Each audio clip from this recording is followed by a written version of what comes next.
Combustion. Whoa, whoa, whoa, whoa, whoa, whoa, whoa, whoa. Been running the game with my team making plays. Talking 80, my G's, wanting jewels in this place. Surrounded by dogs, keep the quarterback safe. I'm the one with the plans, they gon' do what I say. The game is not over, we don't celebrate in the end zone. We don't got no time in the wait. H-time run down, we don't premeditate. We just go and get to it, we got them on skates. If the game going to overtime, kicking the overdrive, we gon' be first to the finish line. Play looking full, but I finish mine. Can I get second? We gon' line up like it's dinner time. We put in work till we get this a ring. Super Bowl season, we running the scene. H-time the home of the realest that breathes. Keep your face down when you talk to the king.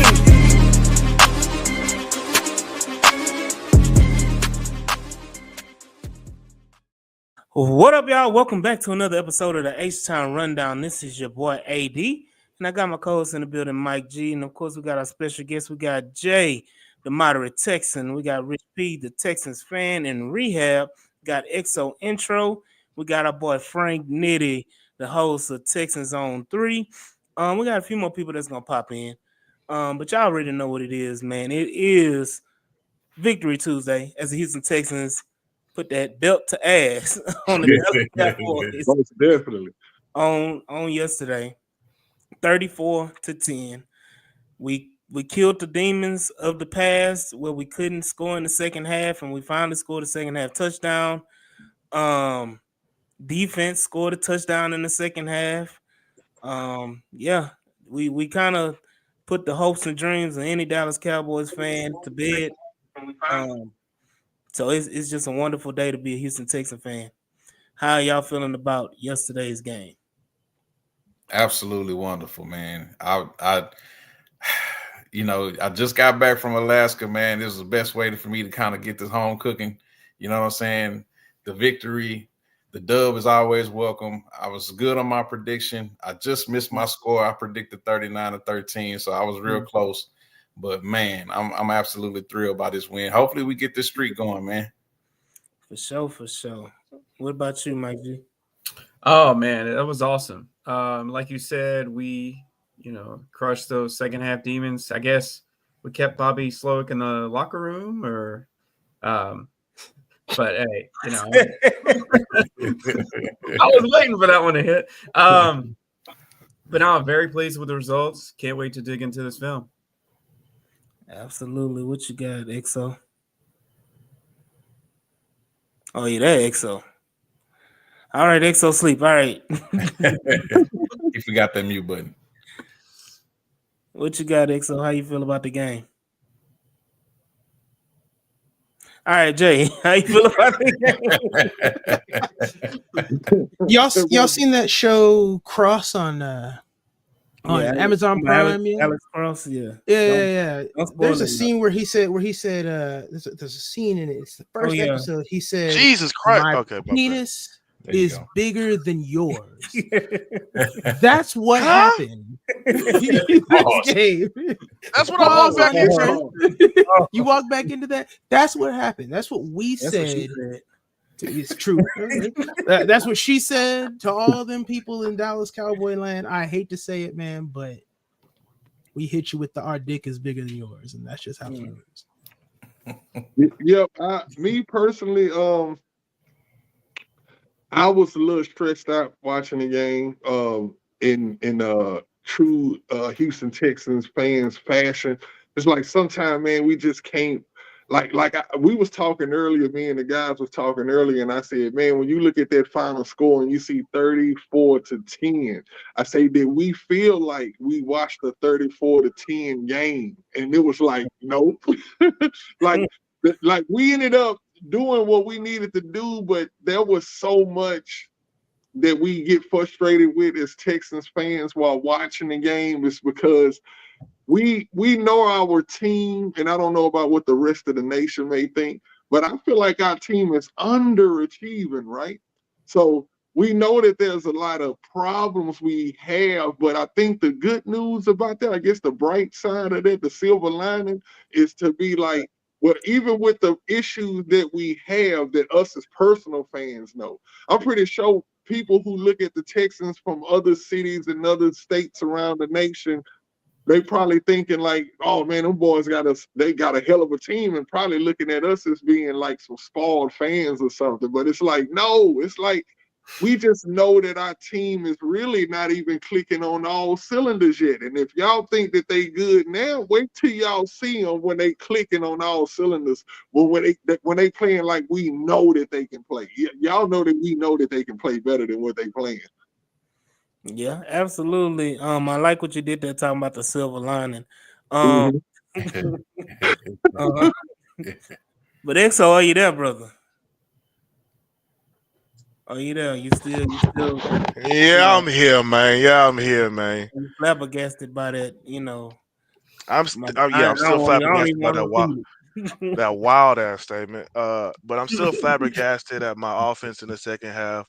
The game was pretty good. I appreciate the team for not disappointing us through 4 quarters. Just to be honest, there was a small possibility that we could have played down to our opponent, and I'm just glad that we did it. I'm glad that we was able to come out there, whoop some ass, a little BTA, if y'all know what that is, hashtag BTA. And we got the victory. Could have been better. It could have been more decisive, yes. But I'm glad that we was able to get that monkey off our back by scoring in the second half, even though it was on a bullshit ass field on the 35 going in, and it took 3 tries on the 5-yard line. We're not gonna talk about it. We're gonna talk about the fact that we got a touchdown, took a couple of tries on a short field after interception. But hey, we got the touchdown and we got a victory. We was hoping for 40s, 50s, but hey, We was close. We was close. yeah, sure, yeah, Right around there. go Texans, swarm. Hey, but I'm glad we got the victory. O-line put another week together. They're showing a little bit more cohesion.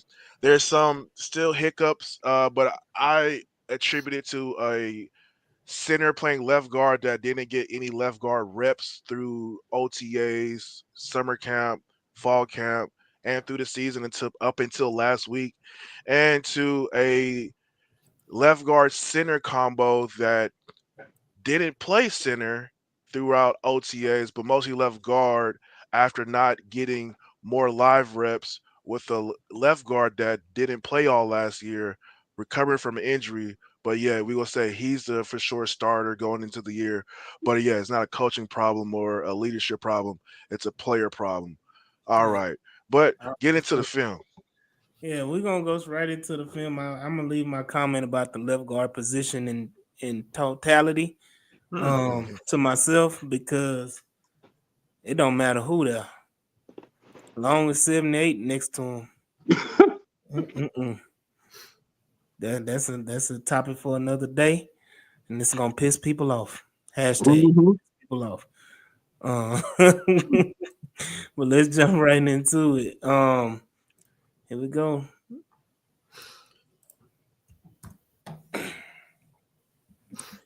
Was there any returns today? Oh yeah, it was. Let's talk about Damian Pierce. So numb nut ass. That's later. Leave that alone. Ain't nobody want to talk about that either. No, we'll talk about it later. It comes up. Honestly, I was like, man, let this. If it was going, I was like, let it go out of bounds. I still would have let it go in the end zone. They got old man Woods out there, man. He did pretty good though, but he the only one they can trust. yeah, I knew that. Look, him being back there, that's the number one word popped in my mind, bro. I say, oh, that's trust. They trusted him not to just catch the ball, and that's it. So let's talk about this first play, and let's see how petty the refs are on the first play of the game. They've called this the same way all year because he is more than a yard downfield. But come on, man, you can't let. They riding that fine line. I'm gonna go back. I'm sorry, y'all. I'm gonna go back. Ball is on the 23. 23. Laramie Thompson. He got to the 25, man. Come on, dog. It's 1 yard, bro. Dog. And he passed that beat. Come on, dog. Tell his thick ass to stay behind the 25, man. I was like, man, I want this to be a touchdown so bad. Yeah. That hurt. That When was when Yeah, hurt. Aikman kind and of a Buck ticky called that tack jump. call. Kind of a ticky tack call, but it's a call like Myra said that they make all year. As a point of emphasis that they're trying to get on all linemen on in all games. Is don't try to cheat the system by getting beyond 2 yards, even though the 2 yards is already a grace period when you're technically not even supposed to be past the line of scrimmage. But Mhm. they gave him a 2 yard grace period, and he was just riding the line a little bit too much. And he can't do that versus America's team on the first play in Jerry's World. They'll No, you call that. can't do that. And the They sad Hey, might part do is that. he had a good can I ass say block. something? Can I say something, y'all? I thought that it was weird that they even like for Laramie Thompson to be such a top tackle, like even when he gets They called run that for back. his even for when he gets called for his what you call that False starts. the false starts, it's like he's trying to cheat the game in some kind of way. It's like, bro, you good enough to play the game straight up. Why do you have to get a jump to have success? Like, is that how you've been having success? You've been cheating the game, and it just kind of throws me off about him, bro. He's supposed to be an all-pro left tackle, and it's like he just be unfocused sometimes. Keyword supposed to be. But I want to watch the guards on this play. Mm-hmm. I want to Saturdays. know, did he get his his left arm stuck? You think he got hooked? No, I'm just trying to see where Shaq Mason left arm is. Like, is he still locked on to that No. defender? Nah, they don't free, brother. Right there. Yeah, I keep see the playing. glove. Hold on, let me see the still It's in. not his glove. Yeah, it Yo, is. bigger question: what's up with Juice Struggs left arm? He can't even Over square up to pursue. face up with his defender. A I'm good right old back in the good old beginning. fashioned over pursue. Like, where you going, bro? I need to see. I wish we had the other angle. I don't because Demarion if Overshown. no, not the backs up. Okay, I might be able Yeah, to see this bit. yeah, we probably can see right here. No, he's hooked, bro. Nah, Yeah, he got hooked. That should have yeah. been defensive holding. Savvy play by number 958. That's Mozzie Smith. Savvy play there. That's a savvy play. Good shit, 58, but not good shit.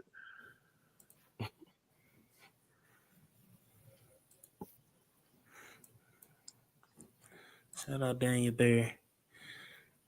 Faithful listener, man. Robert Woods is in some action. Can't get his feet up on him, but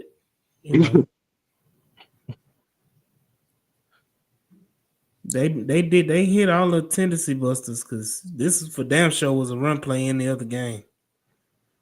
2 tight ends with Woods and Hutchinson as your receivers. Yeah.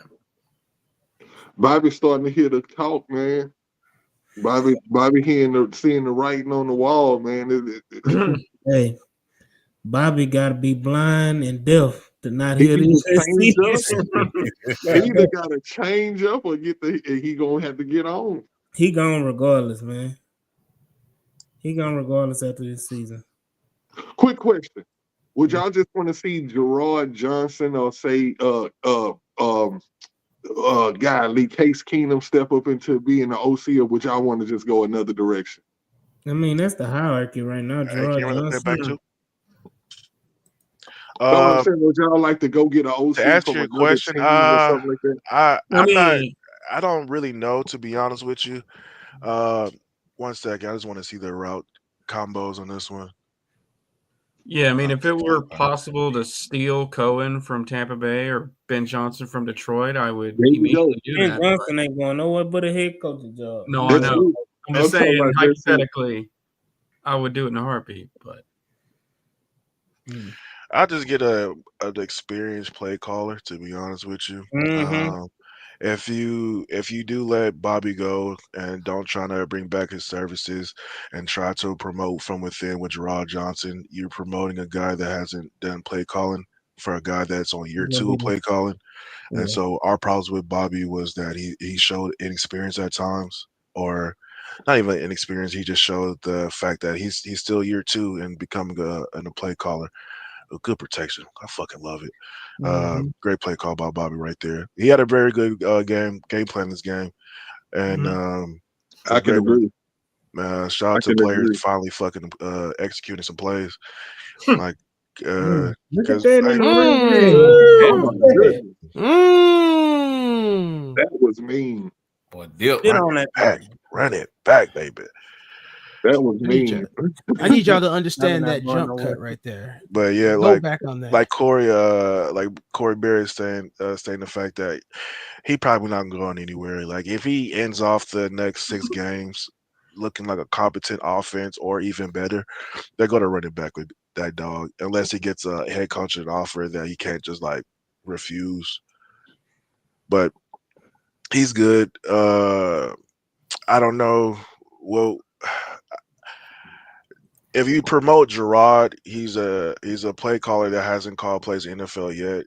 Yes, he might be good or probably can be good in the future, but you will just have those same growing pains you have with Bobby now. That's what I'm Gerard. thinking. That's exactly what I'm thinking. That's why I was kind of thinking like maybe they take the approach of, you know, sometimes when let's look at the Ravens, right?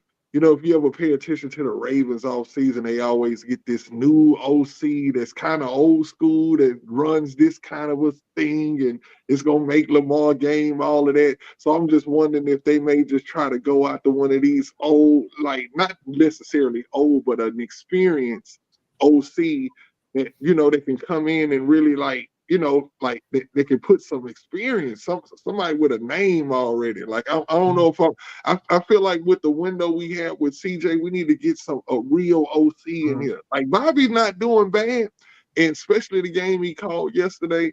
But I feel like he's gonna have to be almost perfect for for all of the rest of this year for us to even consider running with him to even look like a competent football team. Because if we just run Bobby out there just cause, it's like we don't care. You know what I'm saying? It's like we all see what's going on, but I will say that he stepped up this game though. It seemed like he heard, like I say, he heard us talking about him, and he called a better game. And we'll see the next game if this all makes a difference or whatever. But I don't know. I don't think Bobby is the bottom of the barrel, but just feel like we need a little something better. It's just you're right. He's not the bottom of the barrel, but we can't be, in the words of Chris, we cannot be committed to mediocrity. And I got a name for you. I got a name. If he gets fired during the season, Brian Daboll with the Giants. Some guys are better. Hell yeah. Some guys are better. I can get excited. I can get on board with something like that. I can get on board with Daboll. I seen what he did in with the Bills. Yeah, and when it was that Bama, man, when I saw he left, I'm like, no, come back. So yeah, I would be completely on board with Daboll. So I don't mean to interrupt this Bobby Love session, man, but we're gonna ignore that beautiful blocking that we just saw on that run. Yeah. I saw a hat on hat and boy staying clear the whole night. That was the best. That might have been the best blocking I've seen all season. All season. That's what I was just about to say. That looked so good. Except week 1. They look like a week man, y'all not about to blocking. disrespect the folks like that, man. O-line been doing their thing some days, man. Hey, Ruben say he need that crackhead from Miami. Crackhead. Oh, you need that mulatto boy. If Mike McDaniel gets fired, they will. I do see D'Amico, he could end up back in Houston. So Mike McDaniel is a name that I'm high on. Because he runs his, the Shanahan offense a little bit differently. He fits more than what we're trying to do. He's kind of pass happy. And so I would rather have McDaniel than Daboll. I don't want CJ learning a brand new offense or having to learn a brand new offense. Yeah, if you got to choose. Yeah. So it has to be somebody that's familiar with the system, either a McVay protege, somebody from the Vikings somewhere. Hell, even Clint Kubiak with, you know, I was just about to say Orleans, that. he got fired. Didn't he get fired? Yeah, Clint got fired, right? Oh, he did. I thought he Is got. he, I thought they cleaned is he house in on New the Orleans? offensive side of the football in New Orleans. So was it the defensive side? I thought it was just the defensive side. Just now? You talking about now? No. During the season. No, he's still. Hey, I told people when Petrie missed that tackle right there, I say, look, get that. He getting that out of his system. He gonna turn up for the rest of the game. Yeah, When I he was just missed about to that say, you know, when HN's contract is up, he could come back with McDaniel. You know, Man, I don't want to hear none of This that. should have been a fumble. Yeah, it should have been. It was a backwards pass. They recovered it anyway, but it should have been. It should have been a fumble. This is one of the times in which I will critique D'Amico a bit, because this is one of the many times in which he should have challenged here. And even if they did have say the Cowboys had clear recovery, that would have backed them up 5 yards. Mm-hmm. So this Henry now is back at 25. Henry, your Henry no has. Shout out Shep in the chat. Hey Shep, what's happening, boy? Then Mike gonna have his vape in one hand, his play shield. Hey, run this play back too. Real quick, and I want, AD, what do you and I feel want y'all to. about? No, you Hold go on ahead, one bro. second, Frank Needy. I want everybody to understand what 97 and 98 are doing right now is one of the hardest things for a D tackle to do. It's one of the most selfish things an interior D lineman to do. Soko blocks and not fucking move. My bad for my my profanity, but like that's one of the hardest things an interior D lineman to do. And this defense is predicated on our D line doing that, so our linebackers, safeties, and ends can swarm to the ball. If we redraw the line of scrimmage and make it not move, defense can work. And so shout out to Fadikowski, shout out to Tim Settle, shout out to AD for banging the table for that for like the last 2 years to get that big ass boy in here.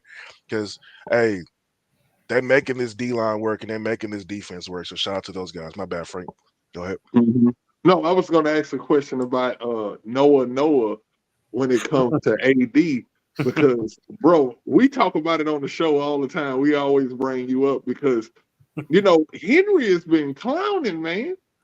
And he's been showing flashes of way better than what I thought he would be. I will say this honestly on your behalf, AD. I didn't think he was going to be that good either. I was really just running off the fact that he's an Alabama product.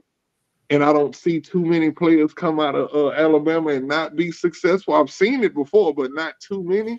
And so I just want to know what you think about how he's playing. Do you approve of it? I mean, it's all because of me. It sounds like how to say it. Hey, maybe he just needed somebody to believe in him on this podcast. Now it's there, you know.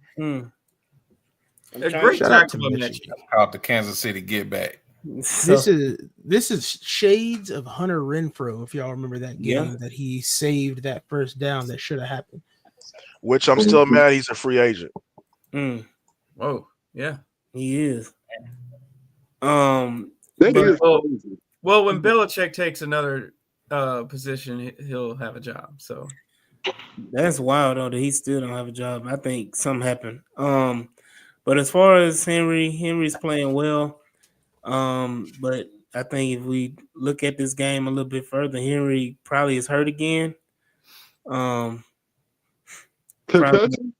concussion, probably. Oh Lord. So they haven't announced it, but hell of a play by Mitchie. I think Frank Ross was waiting on that. Yeah, they had to see something on tape.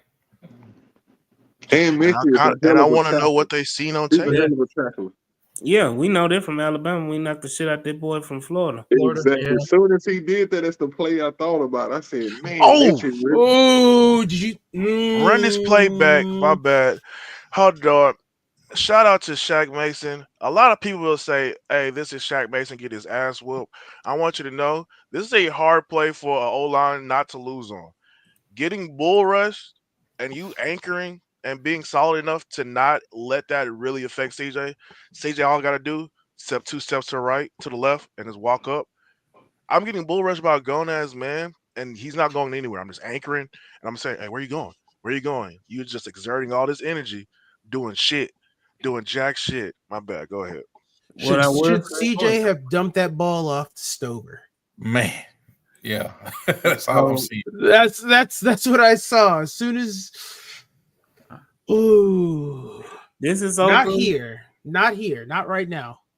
Do it now. Right here. Yeah. Yep. And save Now your shoulder. also, Save your throwing shoulder. when he also goes this is a little risky too. But Trayvon Diggs is he don't give a damn right now. You throw that damn to the B of the Cowboys, that's a touchdown for Robert Woods. I don't know if he's got enough to set up to get it down there with any pace, but he damn sure got enough to lob it over the defender right in front of him. Talking about 35 yards, Rich? I mean, you saw it last week, man. He floated that one. You saw it yesterday. He floated, but shit. This right here, man. If he just throws that ball right there, That's a flick of the wrist. He could have did that. Yeah. that's a first down, bro. Yeah. Just the Yeah, I don't know, guys. I don't know, man. After the last couple weeks, man, CJ, guys. He doing what he can do. Oh, who got beat? Oh, that was Schultz. I don't even have to read. Was it just Schultz though? No, it wasn't Schultz. juice. That was juice. I remember what I said in the chat when this play happened. What'd you say? The juice got hoed. Look at this. I thought you was gonna say it's King Green fault. Look at this. Good. Now hold up. Now, how did that guy from Detroit join Dallas team? It's King Green fault, man. It's King Green fault. I don't give a damn what nobody say. God, dog. You got dog walked. Who is 97 for Dallas? That dude with the African name. Hey, go back to the play and then just click out. It shows you on the right side. Not gonna be here very long. That's who. Oh, I can't pronounce it. I ain't gonna disrespect that man like that. Double O. I got you. That's I all got you you. gotta I got you. What is it? Yo, this. Dare damn near made a play, man. Yeah. Well, he did make a play. Damn near got the first. Dare is like the best at that too, man. Give him the ball 3rd and 18. He go on the screen. He gonna almost get it. Oh, that's a one-handed catch Yeah. in traffic, getting bumped. Shout out, Bo Diggity. What's good, Bo Diggity? 213 say that's a hospital ball for Stover if he floated it over. Nah, it was nobody there to meet him. I just think he would got that shit batted down, but that's me. God That Mr. Kendricks would have knocked that shit down, but that's just me. He would have to make a hell of a play to do it. You got protection, CJ. Oh my God, it's so beautiful seeing our O-line pick up a twist. Oh my God. hey, that shit's so fucking beautiful, guys. I don't think y'all understand. I be crying. He missed the pass. They just missed badly. I don't give a fuck. They pick up a twist, fellas. They picked up a stunt. But we need that in combination with a good pass. Hey, CJ not used to it the last 5 weeks, man. CJ is not used to it. What y'all think happened on that pass right there? Some people said that it was a miscommunication, which I think bad pass, miscommunication. Bad pass. It's bad location on the pass, man. He should have read it a little further on the inside. Because if he hit Nico, if he throw the ball middle of the field instead of throwing it outside his shoulder and throw it towards him and let Nico run into it, Nico scoring. Yeah, I think this is miscommunication due to the fact that they don't have that rapport anymore. Like they still like, oh, I haven't thrown you the ball since what, week 3, week 4, and they just trying to get back on that timing again. Like so, it's a timing miscue. Yeah. And also too, I was thinking that maybe it was an option route. And maybe by sometimes CJ trying to telegraph passes that he thought that he was going to take a certain route. Maybe that route had 3 different ways he could go on it, and CJ probably didn't see what he was seeing. Was he expecting him to sit there? Because that's like that's what it did. That looked like he wanted him to sit there, but Nico ain't or at sitting. least run a corner or something. At least looked like he must thought he was running a corner route or something. I mean, if he wanted him to sit down on that route, then he damn sure overthrew him. Look, let me say this, Henry. Damned if you do, damned if you don't. Oh, 87. That's Hey man, Schoonmaker? hey, Or is that hey. that dude That's who blew Ferguson. us up? Yeah. I can't wait Hey. to see that Okuda play, man. Kuda got, oh my God. I think Hey. Okuda ankles is still on the field in Dallas. Hey, They got that's to not his mail them fault. back. They got to That's mail not them Okuda's hoes fault. back to us. Damn. Either CD is that fast or Jalen Petrie's speed is No, not CD that good. fast. No, CD CD is CD. fast as fuck. CD's fast. CD is that dude. So he got that crackhead speed, huh? Credit to Bishop for cutting through all that mess, though. I ain't gonna lie, they fooled the hell out the defense because damn near 10 out of the 11 was going the opposite way and they had to redirect. It's crazy when the end around works. I know, right? My bad. I shouldn't have said that. No Texans. Let's go. No, we're all thinking it. Yo, shout out. Did he Eric come Murray, down who- from third level? My bad, Jay. You was about to He say Yeah. As I was saying, Hey, exactly that. That Murray's man stepping up came this year, bro. 20 yards back. Look at this. Man, people still mad at Murray because he gave it a touchdown to Justin Jefferson, man. Hold on, AD. Shades No, of no. Paloma. Is it people or are you talking about Larry? Hold on. Michael and AD. They're mad at Eric Murray from him getting that fat ass contract still. That was 6 Damn. years ago. That folks still mad about that shit, dog. Bill O'Brien. And honest, what that was literally 6 years ago, wasn't it? Probably. Look, every time I see Murray at the beginning of the year, I'll be like, they still gonna put this guy on the team. Like, what is he? What kind of what dirty mail he got against I'm somebody? trying to tell you, people still got that hate in their heart. But he's playing this year. I can honestly say, especially, I don't recall what was that game where he had like about 3-4 PBUs in a row. I was like, look at this, look at Carter. Was that the Patriots game?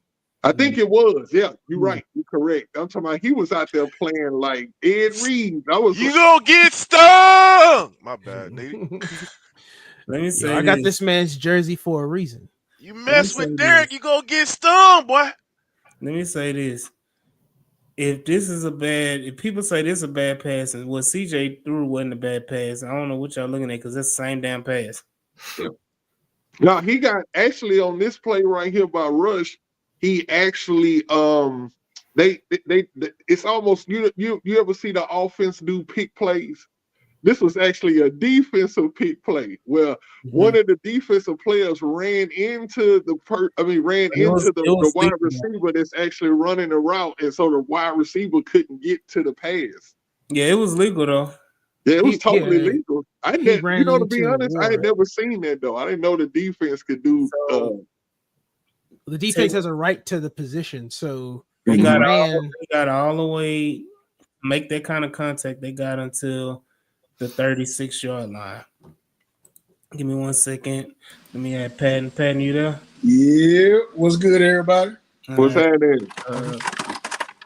Is that wild man Pat?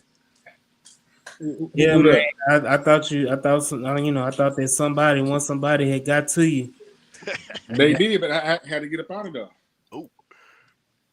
So yeah. This is Oh yeah. This play right here, like I was saying, the 36-yard line is the contact zone. So that's Jimmy, if I'm not mistaken. It is Jimmy.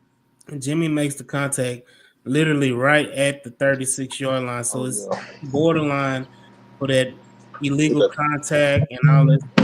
You can make that kind of move with the defender. More so, though, I think that he tried to do a fake block and then peel out, but then committed too much to the block or the fake pick play on the offensive side, and he threw out the timing for rush. Because that's a simple like, hey, I'm trying to block for the tight end screen. Oh, I get the DBs to commit to bite, and then I just slip out on the slant. I just think that you did too much right there, CD, and you just threw off the timing. Yeah, I'm gonna need Stingley to work on his return skills. I mean, he did shake CD out his shoes, though. Brandon said, "You think Cooper Rush is better than Josh Allen?" Let's stop this foolishness. Who the hell is 99? And why did he just stand up Shaq Mason like that? I mean, he played the It's Shaq Texans. Mason. It's Shaq He Mason. played the Texans better than running back. than the bad, Bills quarterback did. I want you to see what long arms do on the line, either O line or D line. This is what happens when you have long arms versus somebody that has short arms. It's simple as that. Reach So, around. It's simple as you that. talking about them T-Rex arms, Shaq Mason? Hey, you saw what happens. He couldn't even reach with his little baby T-Rex arms. Hey man, Shaq Mason, AD brother, man. Y'all just don't know about it. they care for him, man. Elijah won.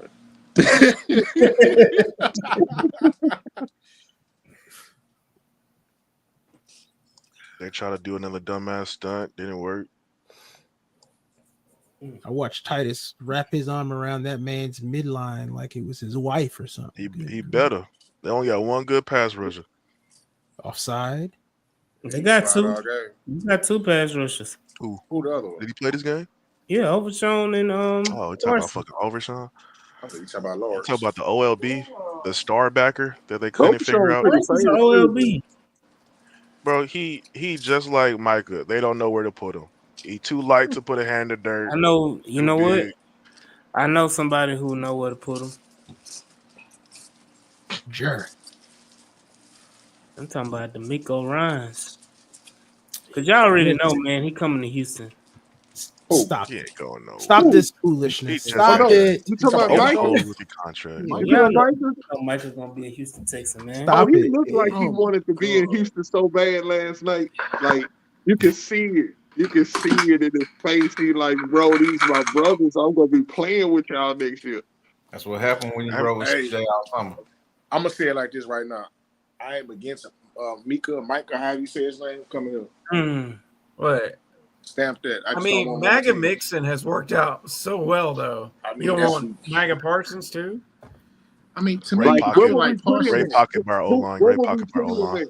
Mhm. Who we get rid of to keep? I mean, to get Micah though. You don't get rid of because nobody. of Roach. Hell, You're not getting rid of nobody. You getting rid of a draft pick. I mean, but Why? when you put him on the field, who do you take off the field to put Mike out there? He not gonna be a free agent. This is the thing. He's not gonna be a free agent. They're gonna franchise him, and then he's going to Yo, this is a heck of a play here by 99. 99. Yeah, Yeah, here we go again. XO. Last week it was 54. Oh shit! This week Somebody gonna be could keep a 99. keep a tally. It's play number 2 for 99. Oh, they try to do that screen shit. That's ghosting, ain't it? Yeah, that's ghosting.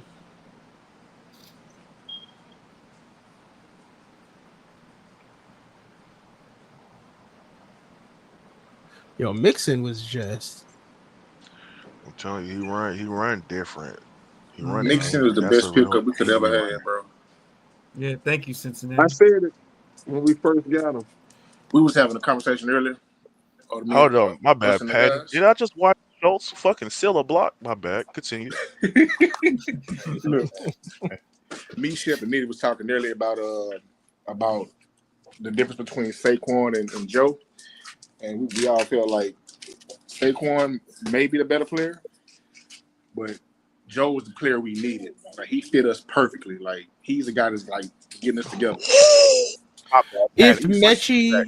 Run the play Mechie back. hits this What's up, block. Ruben? Run this play back, and I want y'all to look at Shaq Mason and Garrett Patterson. I need the wide view. I need the other view because I want y'all to see what a sled on the football field looks like.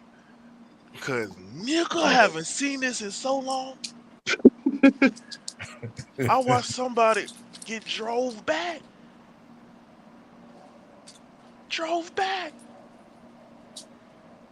Oh my god. He disappeared. And we didn't even run it to their side. Yeah, it was a double team on 97.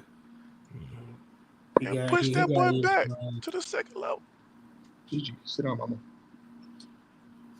If that block is made, Oh, Mixon scores easily. Mixon scores.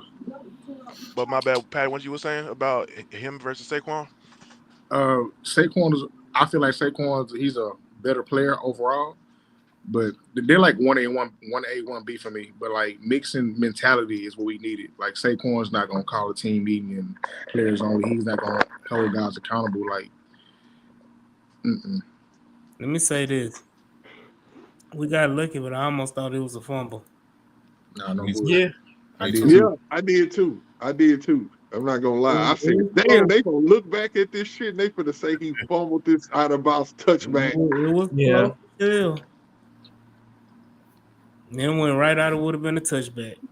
I keep asking the question on on Mixon. Did we win that trade? Absolutely. Hell, landslide. I was out of question. For a seven rounder? Yeah. Cincinnati wishes they never made the trade. Yeah. Well, I mean, they were going to cut him if they didn't make the trade. So they would have they would have I don't want to say reneged, but they would have reconsidered doing that. All y'all got to do is just look at any time Joe Mixon makes a post. Look at how many Cincinnati fans are in the comments gonna be saying, "Bro, we wish he was back here." All right, this is dirty. This is dirty. He hurdled the man. He was hurdling him while he high stepped him. Yeah, he high stepped crazy. and kept high stepping, and then said, "You're too small." I need you to see this all in one. This is one of the most athletic high steps I've ever got. Hey, for real, that was nasty word. I love it. Hey, was he doing the Trump celebration, bro? No, he was doing a dance. Hey, you wild, bro. The Tootsie Roll. The Tootsie Roll. Hey, you wild. No, that wasn't a Trump dance. People wanted Everybody keeps saying people were saying he was going to do that, but he did not. No. That dance that he did is from Oak Town. That's an Oak Town thing. Okay. Tell me something, because I'm shit. CJ did a variation of the dance next to him. Okay. I still haven't seen this. Dance. I still don't know what the Trump dance is. That still wasn't a Trump dance, though. Excuse me. That's a damn shame. We gotta call it the Trump dance. I mean, I haven't seen it. Like, I don't know what it is. It's just an old man's dance. Will Smith did it on Oprah. No, fuck old 15 man. years It's ago. it's a dance if you can't dance. It's a dance if you can't dance. You can hit a quick 1-2 step. White man ain't got no rhythm. None. It's some people that ain't got no rhythm and they just side to side. So he basically vibrating pretty much. You gotta gyrate the hands a little bit too with it. You gotta move the arms a little bit. Bro, just okay. So he moving his arms and vibrating. Got it. You get it. All right. Here we go. It's the Cuda drive. Hey, relax. Oh my God, his ankle's about to get left. It's not his fault, bro. We going man, right? Hold on. We going tight man. Let me say this. Because there was a lot of debate about it being Kalen Bullock's fault. Jeff Okudah getting burned off the line. Let me say this. Jeff Okudah got burned off the line. Yeah. And Jeff Okudah was never seen until the end of the game with like 3 minutes left in the game. When the game was over with. Yeah. We saw that Jake Hansen before we saw Jeff Okudah. Yeah. Hey, so we know who. Tell me how much it was on. It was on. I know it was on Bullock. I feel like Bullock right there. Bullock could have took a better angle though. Hey, Bullock messed up too. Don't get it twisted. Hold on, don't get it messed up. Bullock was at fault here, but I know D'Amico did not trust Okudah after that play. You didn't see him on that field. Shit, I wouldn't have trusted Okudah anyway. I don't know. This is my thing. Everybody was so fascinated with Okudah. Okudah had a hip injury. I don't want no damn cornerback with a bad hip. Yeah. You need the best hip. Your hip is your number one asset. He said you need the best hip. Pause, bro. Jesus. So the man got one elite hip, is what you're trying to tell. He's got a hip. I wouldn't call it elite or not. I don't know. They put your hand up on your hip. He missed. I mean, he's a former 3rd round pick, man. He was good. He's a former number 3. Third overall. Number 3. We got some nice linebackers, man. 80, what quarter is this? This is, I think, still second quarter. Yeah. First or second quarter. Second quarter. Started. It just started. Okay. Yeah, I was wondering if it was late first or the second. The answer is yes. So it hasn't We happened talked yet. about it on the space earlier, but this is Aziz Al-Shair's worst game of the season. Yeah. You feel like that? Huh? He Yeah. was I off. say you feel like that. What makes you say that? Mhm. Oh, just watch. It's Yeah. it's Aziz was getting coming. burned all day. And like he's There we never go. been a That's the cover play. one. Oh Lord. But this was real bad. Like, we almost Lord Go have ahead and put this bitch on mercy. a loop. Let's see. Lord have mercy. I But won't lie. Mm. I talked about Turpin pretty Look at bad this. before the Look at game. I that said we can't get beat. separation. So I'm pausing it right here. Who's the high Go back? get some Gatorade. That's Bullet. This is Kalen Bullock. Okay. What the fuck are you doing, Kalen? Yeah. That's a bad angle. No, it's not a bad angle, brother. He went never to saw the out. ball. He went out, and the I don't think motherfucker he ever running sees in. the ball.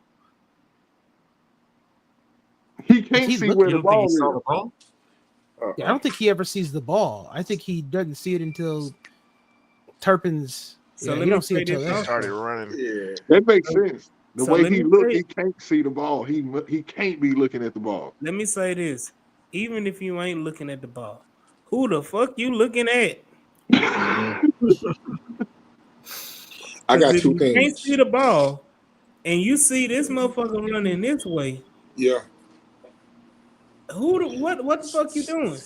Now look, I got two things on that one. Okay, the first one when the play first happened, when I first seen the replay live, I thought that his assignment was to play to that side because he was drifting over there. And when the play broke down, of course, by that time he had already drifted to Running the back side on he was top. going to, which gave him the bad angle to begin with. Like I don't understand what you're cheating on. Like it's not. there's What are no you cheating. on? Is Ooh. it's a simple cover one. Yeah, because ball is out already, and he's still moving You're the outside. I don't even single know. high safety on a cover one. You supposed to keep deep middle. Right. So this is the outside move. They're going man across the board. My bad, AD. Yeah. And So go ahead. you going man across the middle. You don't even got to worry about the right side because you already communicated with Petrie because he already got that half. He's going to go match over CD because they said, all right, CD's not going to beat us. So we're going to have two on CD. Aziz can handle whatever running back comes out the backfield. So now you just got to worry about three receivers. One of them's a fucking tight end, and the other one is getting guarded by one of the best DBs in the league. So you only got one person to worry about, Kalen, and that's the one that runs a 4-2-1, which is Turpin. So let me say this. Right here, he's in this position. Turpin is already making a Jeff Okuda's back is to Turpin at this point. Okay. That should tell you. I don't know what you're looking at. But And it's like Right there, he should pick you don't up his got to new- worry about a tight end, and you don't got to worry about one because Stinky's on one. So you got one person to worry about, and it's the fast guy. Yes, Okuda takes a bad read step because he's trying to read the fastest player on the field at this moment, and I just came off injury. But I'm expecting, I'm gonna have some safety help. He's gonna clean this up. Mhm. Didn't have shit. Yeah, you're not And going to then be that aggressive so unless you know you have safety help. But I'm just you really telling you. My bad. I'm just telling No. y'all this right now. If he didn't throw the Turpin, motherfucker would have threw right here the tight end that already beat Jimmy. Yeah. Safety would have been on the numbers for some reason. Why is my Cedar Field safety on the numbers? He knows when he turns around. He said he knows. So Yeah, watch, he does. Watch the Like he feet. does every other week when he gets beat on a play he's supposed to provide safety help on. But we don't talk about it because it's Kalen Bullock and he gets interceptions. So watch Kalen feet on this play. Like I'm still trying to figure out why you would even go to the numbers on this play. He's looking right at the ball. Why Yeah. would he keep Yeah, going? he is. Y'all had him nail the head. He just realizes, he threw him the ball. And he has to And I thought Kalen had some speed. Kalen just gave up. Can we say that's a rookie mistake? Everybody else slowed down. It's not a rookie. It's not a rookie mistake. It's a Kalen mistake because he's made these mistakes all the time. A couple times out the week, like a couple.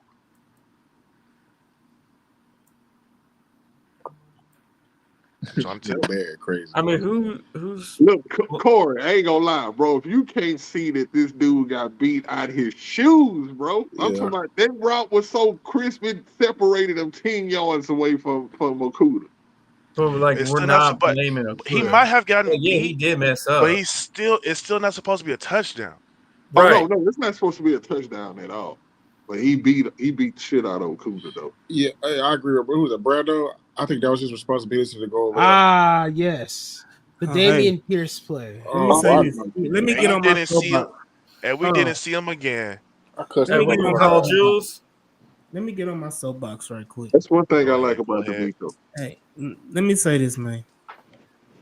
Motherfuckers sit up here and say Damian Pierce can return kicks. That's why we need to have him on the team.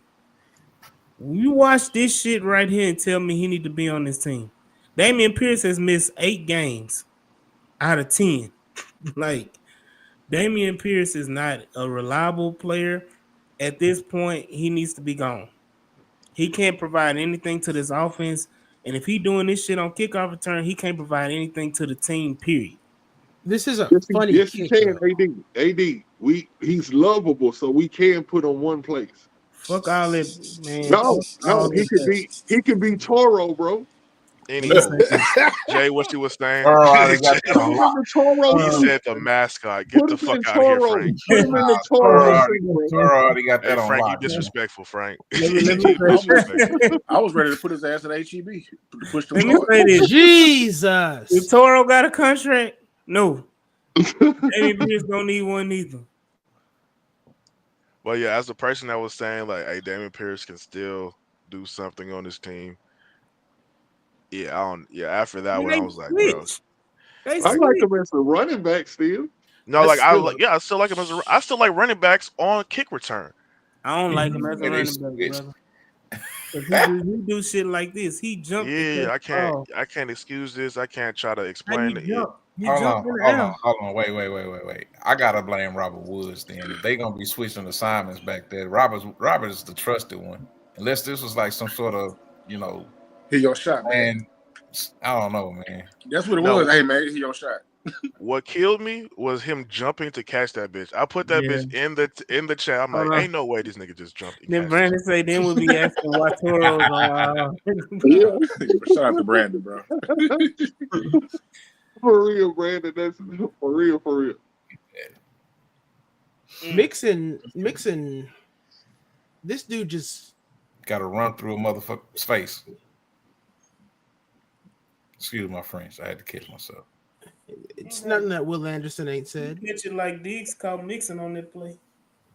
He damn I sure mean, in his arms.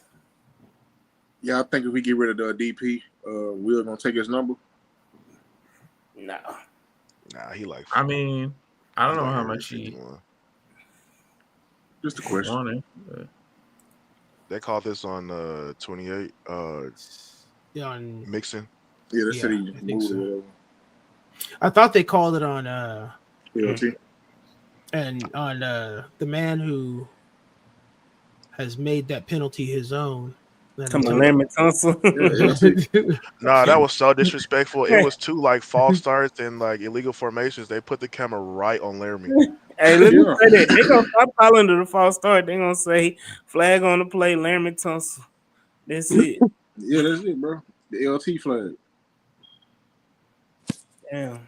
He earned that, honestly. Nah, no bullshit.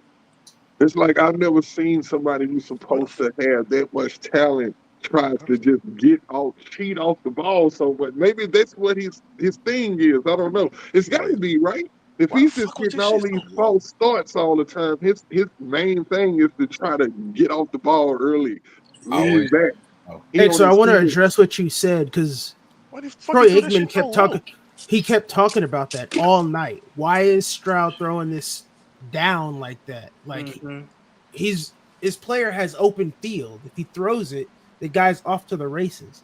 I think he's trying to protect it. Throwing down. Yeah, he's CJ. If y'all haven't realized this yet, he throws down.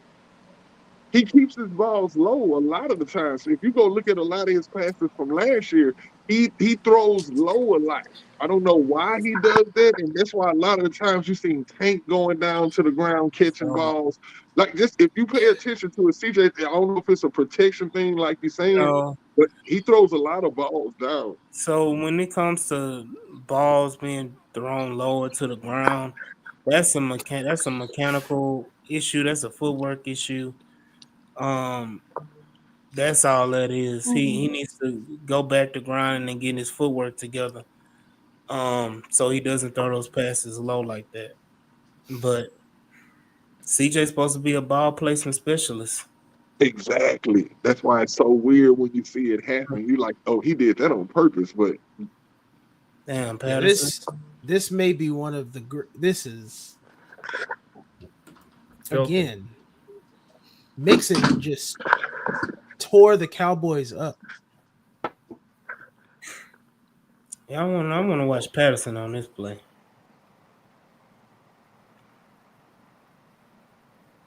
Oh, he's the one that he got hit in the knee. This is that low block. the leg whip. Yeah, they threw the flag on that joint. Yeah, and I was like, really? Yeah. You thought it was a hole. You thought it was a hole. Yes, that too, and I was like, if he got then I saw this. I was like, if he got injured from that, I'm gonna be mad. Let me say this. You mean just as luck too. Let me say this, man. Watch him coming out of this. Motherfucker had to get pushed out of the goddamn. Hey, man. Ain't nobody catch that. But I ain't want to say nothing, but he made it work though. Look at this shit. What sir? Hey, your brother come on, man. Come on, man. Let's go. Hey, you're literally look, he tapped on the back like, come on, let's go, man. All right. He tapped on the back like, come on. He was trying to wait that 1 yard patiently. It works.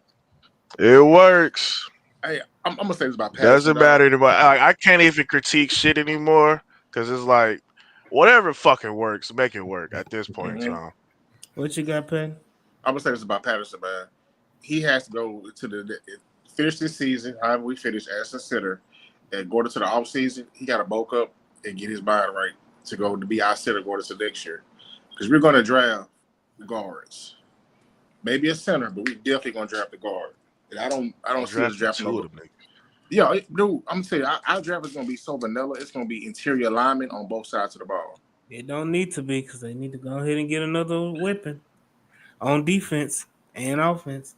I mean, honestly, I know everybody talking about offensive line is one of the first picks. Motherfucker, I wouldn't be surprised if it's corner again. The corner I want, he's not gonna be so what am I gonna say about Tank here? You said a corner, that's crazy. No, the corner I want we need a corner, bro. Like you never know it. Tank, what is you doing, Tank?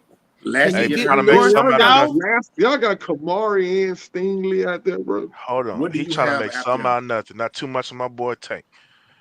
He making something out of nothing. Can he get north south? Hey, I'm 5'8", 160. Hey, you gave me this dumbass quick pitch again. No leverage. First of all, go back, AD. You know what I'm about to say. Hey, at the ball handoff, count the numbers. Count the numbers. How many blockers to how many defenders? And you gonna tell me what the fuck Tank doing? Tank trying to survive, nigga. He's got 5 on 7. No. At the hike. When he hikes the ball and hands it to Tank, count how many people. It's 5 on 7. One more, two. One more. Everybody's zone blocking to the right. One more second. Give me one more second. Right there. Yeah. 2 fucking blockers. How many defenders? And y'all gonna tell me what the fuck Tank doing? Get the fuck out of here. What is Bobby doing? Hey, what hash was the ball on? Hey, Tariq Hill couldn't have did nothing against that. No, I'm asking, what hash was the ball on? I think mid right hash. Left hash. You don't fucking left. You don't run that play. You don't run that play to that side. You run it to the opposite side where there's more ground. Oh no, we did a little misdirection because we sent the O line to the right. So Yeah, You know would have been fire is if he gets the ball here and then he circles around and comes right back around. That's what Oh, I'm picturing. touchdown. yeah, but he ain't got the wherewithal for that though. But I'm you saying don't- that needs to be a play design because if he circles around, now you got Damian Pierce, you got Titus out here, Nico right here, you got Pierce actually being a lead blocker, and It works. all you Man, it's have, working. all you have is Diggs. But But if wait, he what's picked- Toro if he gonna picked do? the step route, he's gonna have to do that extremely quick. Run to somebody. But ain't that Tank's game? I mean, That's yeah, actually that's what I'm saying. that's Play actually design's gonna have to have him spin that around real quick because you don't want him to be playing around going east and You west. have him put it Or, in the dirt. or Right look at here. it like this, y'all. Look at it like this, y'all. He runs a motion, right? Y'all ever seen when you run the motion and you turn around in the motion and you run back and then you hand it off to him? You hand it off to him as he reverses on the motion, But this is heading the back thing. the other way. This is the thing. When you go back that way, then you kind of tip your hand that you kind of giving it away because the defense ain't moving. So, like I said, I mean, I understand it, Nitty, but this would be my perfect play call is just to do some weird, wild ass shit like that where you faking an end around and then you basically do a reverse end around. Only We problem tried is that last game, got blew up. Cool on all AD, but you just told me a play that's gonna be a -5 on the on the play sheet, dog. That's gonna be a loss of 6 yards. You gotta take we run down. I mean, that was a good block design. Everybody ran, but like that play design period is for Hutch, bro. Hutch is our go-to guy when it comes to the receiver reverse shit. let me say this. Hutch ain't doing shit doing this.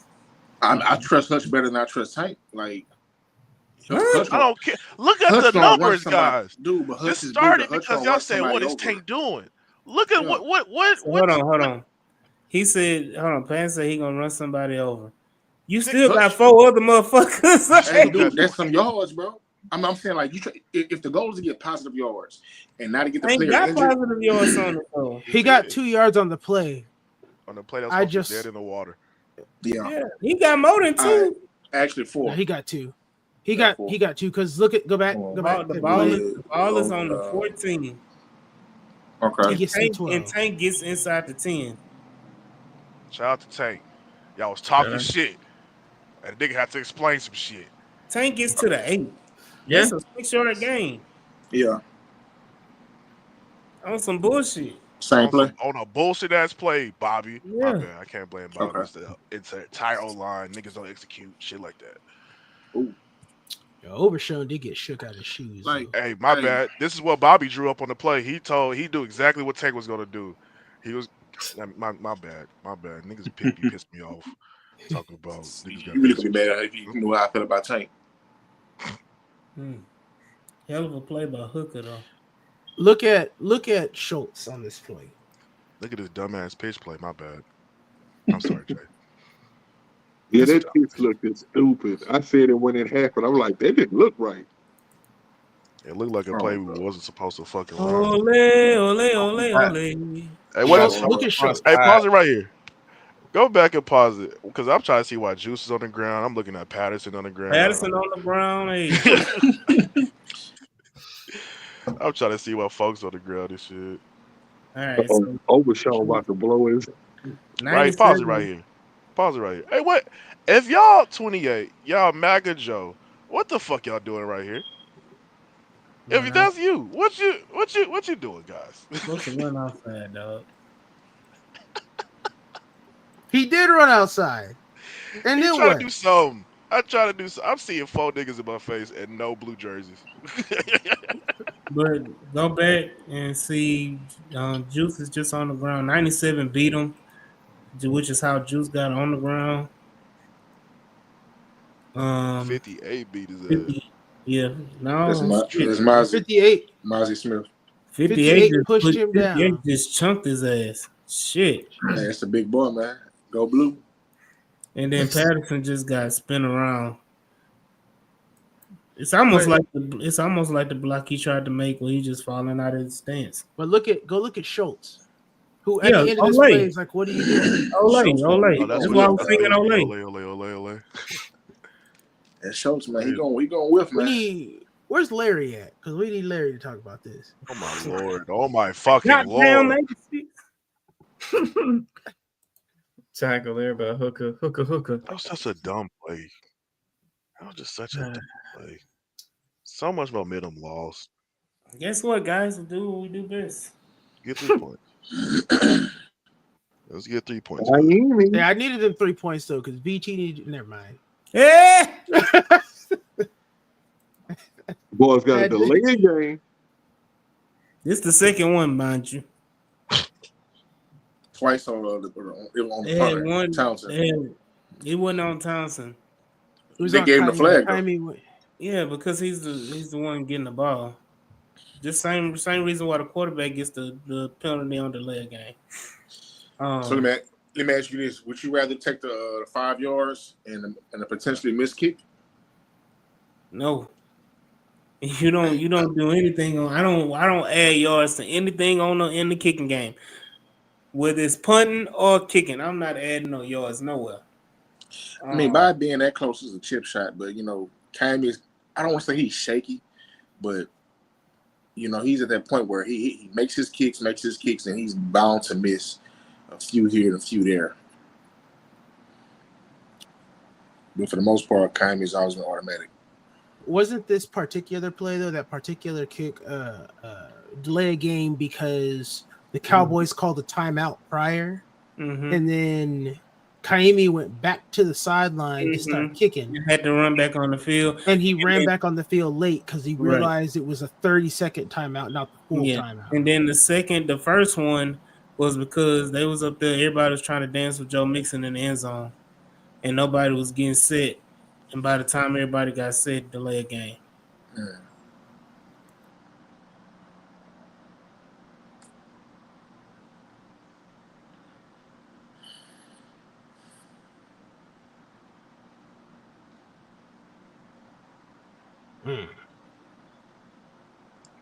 Yeah, you just gotta take those.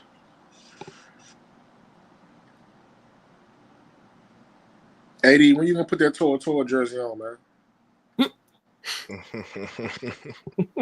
As soon as he stopped getting concussions. Hey, shout out to that boy Sarge, man. Sarge, so he has a very big head, man. Look, I was just about to say that, bro. Henry got a big ass head. Pause, bro. Pause, bro. What are we doing? But the thing is, bro, is that's what's contributing to his concussions. Like, God, it's crazy. Hey, running back, AD. This was that AD or Patton. This was the motion y'all was talking about. Y'all wanted Tank to do this little. They call it radar motion, rail motion. Is he gonna come back across the field? That's what I'm talking about. That's what I was talking about. San Fran do that shit a lot with Debo. See, if they'd have threw that mud back to him when he come back across there, that'd have been nice for Tank if they'd incorporated that into the play. I mean, dude, my thing with Tank, his frame is like not big, you know what I'm saying? Pause. Like trying to use him like how San Fran used Debo, you would get that man killed, bro. Let me say this. I don't think you can do that, can you? Do what? Like, watch Turbin on this play. Like, I don't know if you can do that. Will you start in motion, stop, then start again? Yeah, you can. Yeah, because he's still moving. You can't stop this start moving. Like, You're trying to see what was the false start? Because, I think he actually came to a complete stop. Hold on. Go. Run it, AD. Motion, move. Oh, yeah, right there from the beginning. But, in the beginning, but, like, that's I guess the refs didn't catch it. Yeah, they didn't catch that. That was subtle. You can do that, though. Like, it can be a false motion if you don't know what's going on. The emotion. But the refs was throwing flags like a motherfucker last night. Yeah. God damn, boy. It was one play where they all threw their ball. flags out there. Rico That's how you Dowdle swung was to the in ball. hell, bruh. In hell. Shout out Peachy, boy. Who was it on Twitter saying Petrie not having a good year? Huh? Somebody Folks said that like that? to It was nitpick somebody. him in man coverage. I was don't gonna know. use a word that wasn't politically correct, but yeah, Yeah, the R no, word. like Somebody's the R word. no, I mean statistically wise, he's not having like Cowboy his stats. Yeah, I don't care. His stats ain't off the fucking stat sheet, but I mean he Hey. makes impact Yeah, plays. he's swarming. Hey Frank, you want to know why Aziz had a bad game? Why you think? This is example A for Aziz. Oh, you mean how he was getting beat by Ezekiel Elliott? Tight ends, look at that. Tight Oh, end. and tight end too. Yeah. They was And that's smoking not the Ferguson. No, that's that dude Span, whatever his name is. That's the Scone third string maker. tight Or end. something, No, yeah. No, that ain't. that's his name. His name is Scone Maker. He makes scones. Hey man, my They man had from that Michigan, dude. man. They had that dude Span Ford or Span whatever his Yeah. name is. He was beating us all game. Yeah. He got a couple catches. It's all right. It's a couple. No, listen, dude. If teams really understood how to beat our linebackers with they tight end, we'd be in trouble. But they can't. It's hard to beat our linebackers, Lost out there a DBs little with the bit. tight ends. Well, yeah, because we run a 4-2-5. You got speed out there at all times. Mm-hmm. And we got a pass rush that's gonna get on your ass. They be trying to wait for this tight end to get open. Mm-hmm. The first half pass sure rush is. was shaky, but And sometimes we have Petrie or somebody else on the linebacker, so anything underneath in that 5 to 8 range, he's Yeah. sniffing that shit out. You gotta throw a dot at Petrie on the tight end. God damn, Petrie, that's how you Petrie, don't get bruh. shook out. I love it, dude.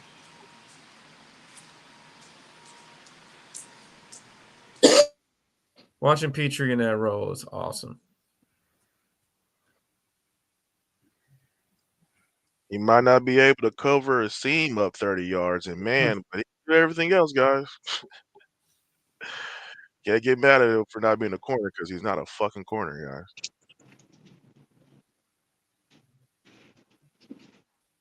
guys. He had that underneath pretty well. No, yeah, you talking about Petrie? Yeah. Yeah, he covered that real good. I noticed that too. I was like, well, for that play right there. Petrie kind of had a phenomenal game.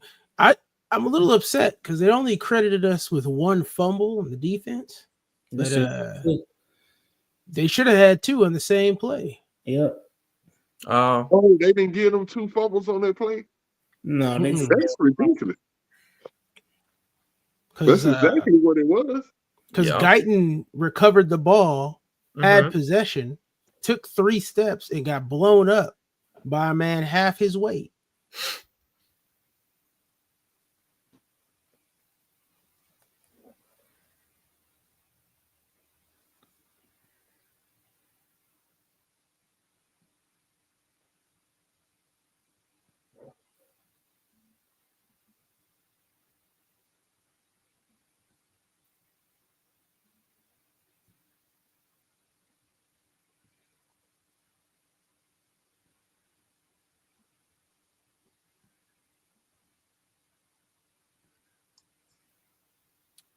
Damn, this play fucking up for me. Stover did a pretty nice job on that play. I like it. Yeah, it did. Let me see how Teagan sighting.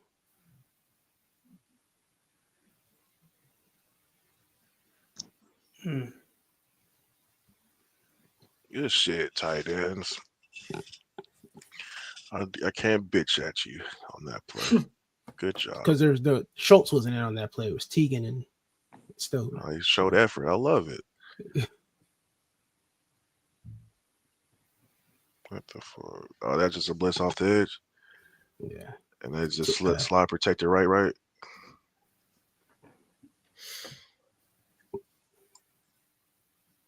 It was just yeah.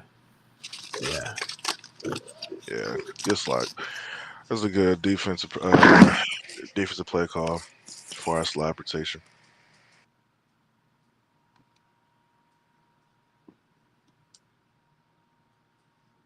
I want to take a second to remind everybody that's watching to like, share, and subscribe. Help us out in the algorithm. God damn it, Schultz. Everybody in the chat watching the video, man, shout out to y'all, man. I can't wait to get a tight end I can block. We got one. We just ain't got no fullback. Look at my big 86. No, he stepped around it. He didn't even. No, that's not I'm worried about. I'm worried about him getting 50, which is his assignment. Who made the tackle? Instead, he decided to be a bitch. I like it. Man, y'all know Schultz ain't the most aggressive guy, man. Like, you're not taking Schultz down a dark alley with you, bro. You're going to tell, hey, man, stay home, bro. Or keep the car running. We'll be back. Keep the car running. We'll be back, bro. Wow, Schultz is straight finesse, bro. I'm telling you. Schultz the type of dude, if y'all get into altercation, you punch him, he ain't going to swing back. He going to call the laws right there and there. Allegedly, according to the players, he's a hothead. Can't see it on the fucking field, but hey, allegedly. Nah, my bad. Can't believe our players because Larry Tulsa calls everybody a fucking dog. But dog. Davis Mills. Dog. Davis Mills. Dog. David Cullen. Dog. Hey, for real. See, the thing about football, it starts with a football. Aaron Colvin. Dog. Hey, that was the funniest shit. That nigga say the thing about football is it starts with the football. Hey, I was done. I said it's over, bro. And shout out to Nick Casario. Nobody can ever say he racist because he gave 3 black coaches $20 million to fuck off. Ain't his money. I would too if it ain't my money. That's right. That's right. I remember working out in Siena and seeing David Culley in that bitch. I'm like, motherfucker, you live out here? You still stay here? Yeah. Why he be at the Rockets game? Man, why would he not, bro? Why would he not live out there? Man. Hey, Nitty. Went to the taco truck tonight, bro. Taco Tuesday. Yeah, man.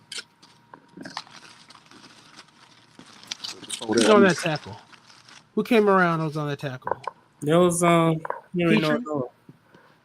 Was that him? Yeah, on the last play, yeah. No, that's Dylan Horton. Oh, okay. 92? Yeah. That's what I was saying. I got confused on the play. Okay, Dillo. Oh, yeah. Hey, proud of that guy. That way he bounced back, man. Yeah, hey, Holman had a pretty bad game, man. It was up and down. He made some plays and got fucked over. Man just came back from cancer. And that missed you, bro.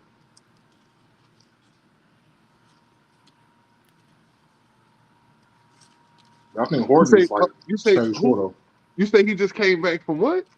Cancer. Who, Holman? Horton. Oh no, Horton. I already know he had stage 4. He came back. No, I'm talking about the cornerback number 32. Holman. Holman. Oh, yeah, he had a pretty bad game. He did. Yeah, we knew that was going to happen though. He did better. He did better than the Cougar. For guys that's pretty low bar. Ross must have been hurt because whenever Ross fills in for the second corner, he plays like Ross got cut. He got cut. What? Yeah, we cut him to bring back the other guys. Ross was me. He was. I'm telling you, I seen Ross today at the post office, bro. He gonna stay in town. He gonna try to be on that practice squad. I trained him today. I'm telling you, he can't, right? Because he got brought up 3 times. He can't be on the practice squad no more. Yeah, he gonna try to find somebody to pick him up then. They say he's coming next.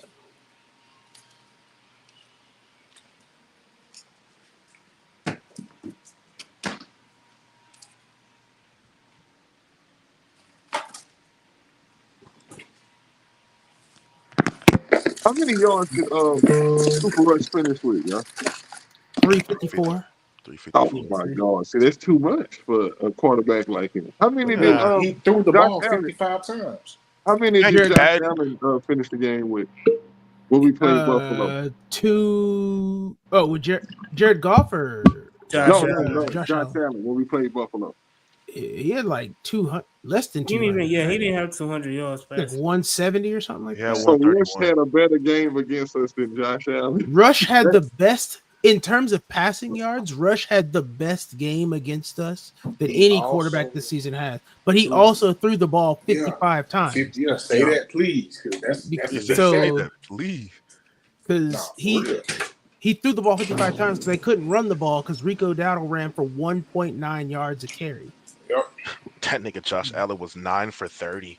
I forgot. I recall that. And Let's- Cooper Rush was 32 for 55. And let's not forget that Jared Goff was 15 for 30 with 225 yards and 5 picks. And then the next week he goes off and throws 6 touchdowns. Yeah, I think it was a And bit he of a. he didn't even have 6 incompletions. He threw, yeah. He threw Yeah, almost man, a perfect game. He Yeah, did. they were he had a- motivated to come back and get revenge after that. Man threw double the amount of interceptions he had all year. I got a One question. game. I got a question. What you This got, is AD? a non-Texan question. Good shit. Sierra or Kelly Rowland?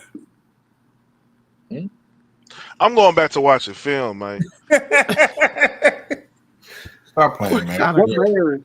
I'm married, man. So Y'all you want to trying answer that get- question? I'm a married man, It don't bro. matter. Yeah, man. What was the question? My wife's Sierra? watching Kelly this stream. Rowland. I ain't trying to answer no question. Hold on, you're Beyonce. not adding nothing. My It's wife. Just a simple question. Hold on, Sierra or Kelly Rowland? Both of them. Kelly. Both of them. I'll go Kelly, bro. BOFFUM. Both of them. Hey, Kelly got kids? I think she got Does one, she? maybe. Oh, Yes, neither she got then. one. Well, neither one.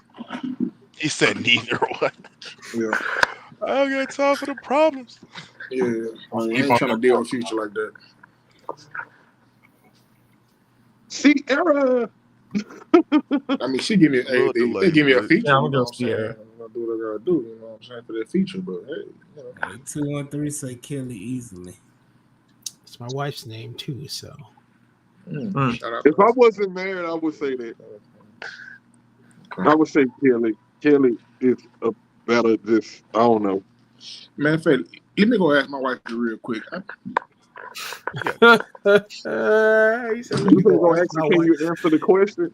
You can say, Hell baby, no. can you answer the question right quick, baby?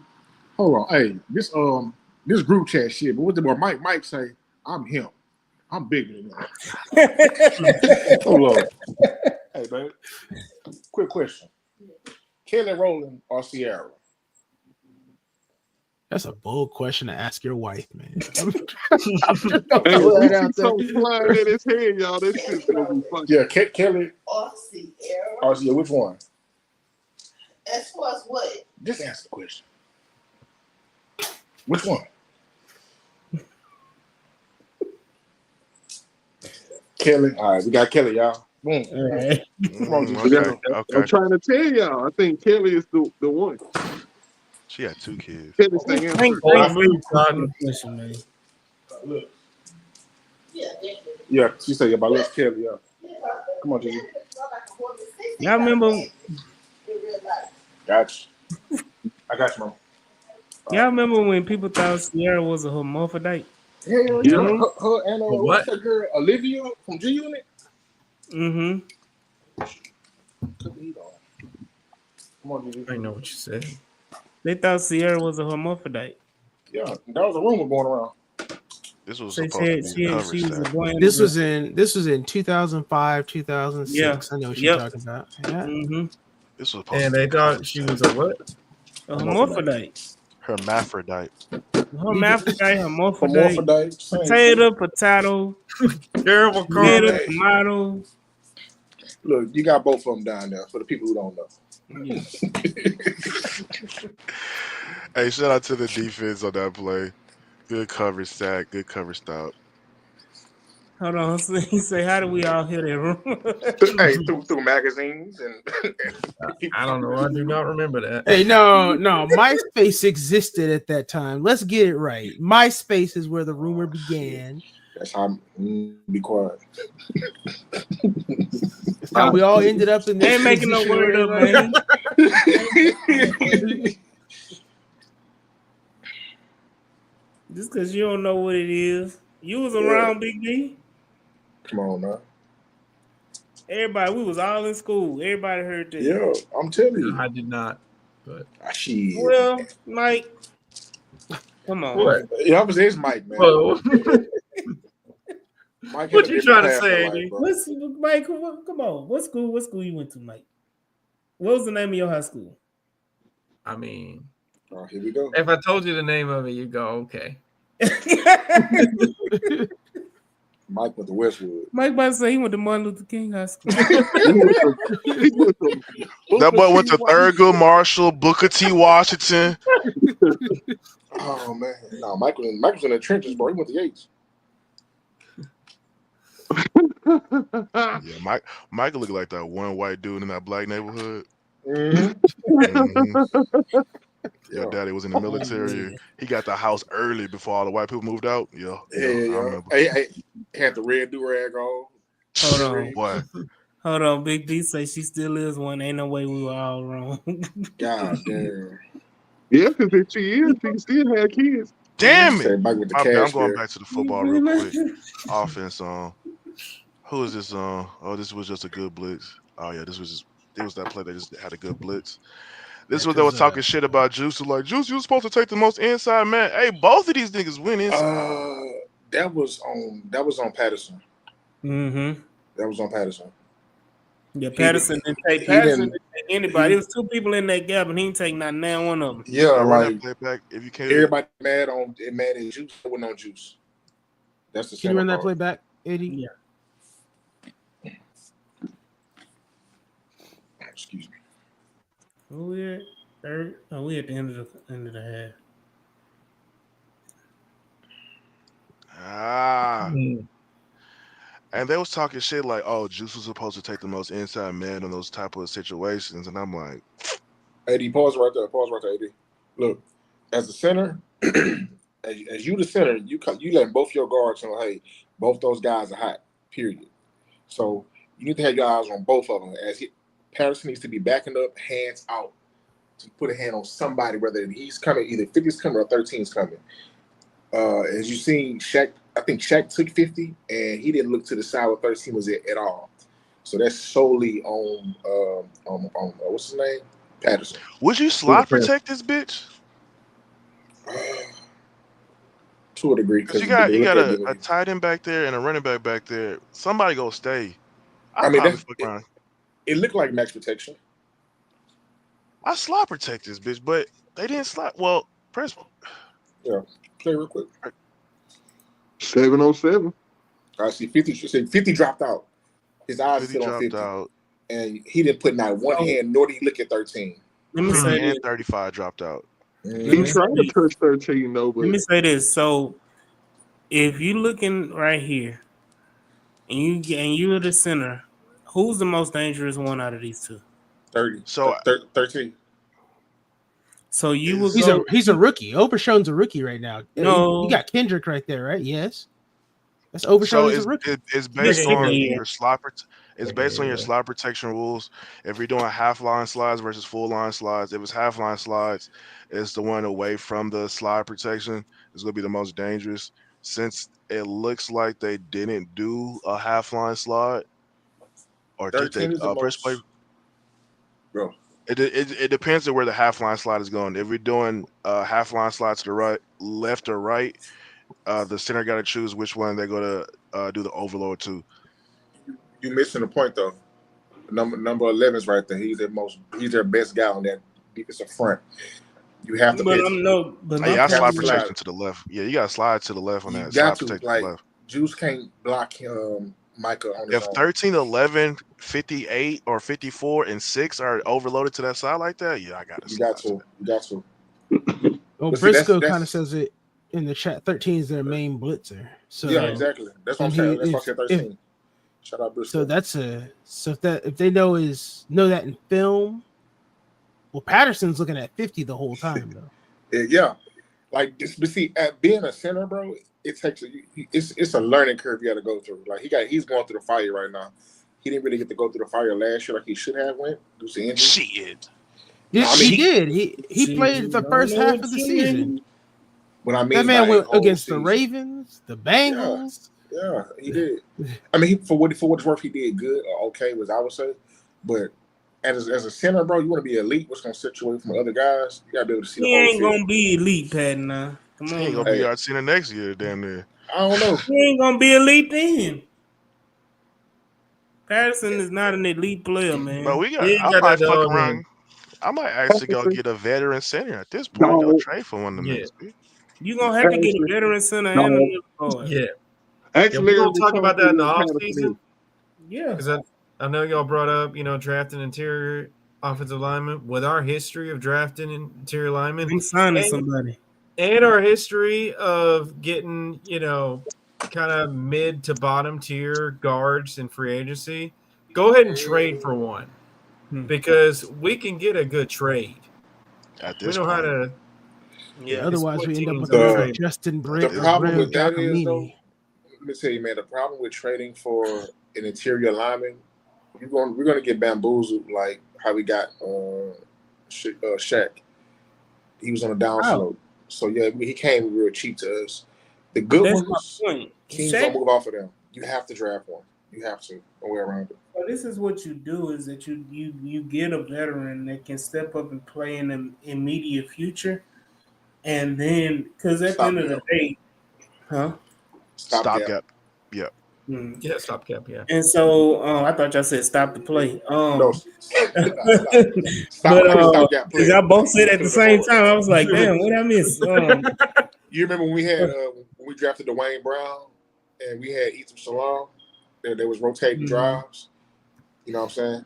Yeah, but there's a difference because Dwayne Brown was a converted tight end that only played tackle like 2 years.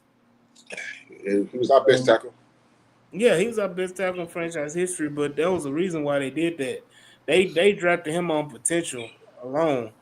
But I mean, like you said, the stopgap option, yes. And you draft a guy and you sit him down and you develop him. I think that's the biggest issue with offensive line today is that they draft these offensive linemen and they expect them to come in and make immediate impacts. And it's not, that's to me, and nobody's saying it, but offensive line play across the league is horrible. Across the league. It's nowhere near what it used to be even. It is the hardest position to develop since you're never in your full body till you're in late stage college. That's why it's one of the hardest positions. Right. So Sarah pointed out, what about Trey Smith? So when you go to the anomaly part, like you have those one every so often linemen, but go to the Kenyon Green draft. I said it before. Look at all of those guards and tackles and linemen and tell me how many of them are just – because it was a lot that was taken in that draft. There's like maybe a handful. I think Lindenbaum is one. Trey Smith is one. Yeah. And then after that, it's like you got serviceable guys. Zion Johnson's okay, but Zion Johnson is man. I mean, he's better than the one we took, but barely. I'm gonna tell you, you ready for it? This is what happened. Zion Johnson got the benefit. I got you. You got Evan Neal, Charles Cross, KG, Tyler Smith, Tyler Linderbaum, Cole Strange, Cam Jurgens, Luke Gedke, Joshua Ezeudu, and Abraham Lucas, and then a bunch of Bernard Ramin, Dylan Parham, Sean. Yeah, just guys. You have schools. I mean, let me not say schools. You have certain schools. So you got Jurgens and Linderbaum that actually, and right. Jurgens got to sit for damn near 3 years.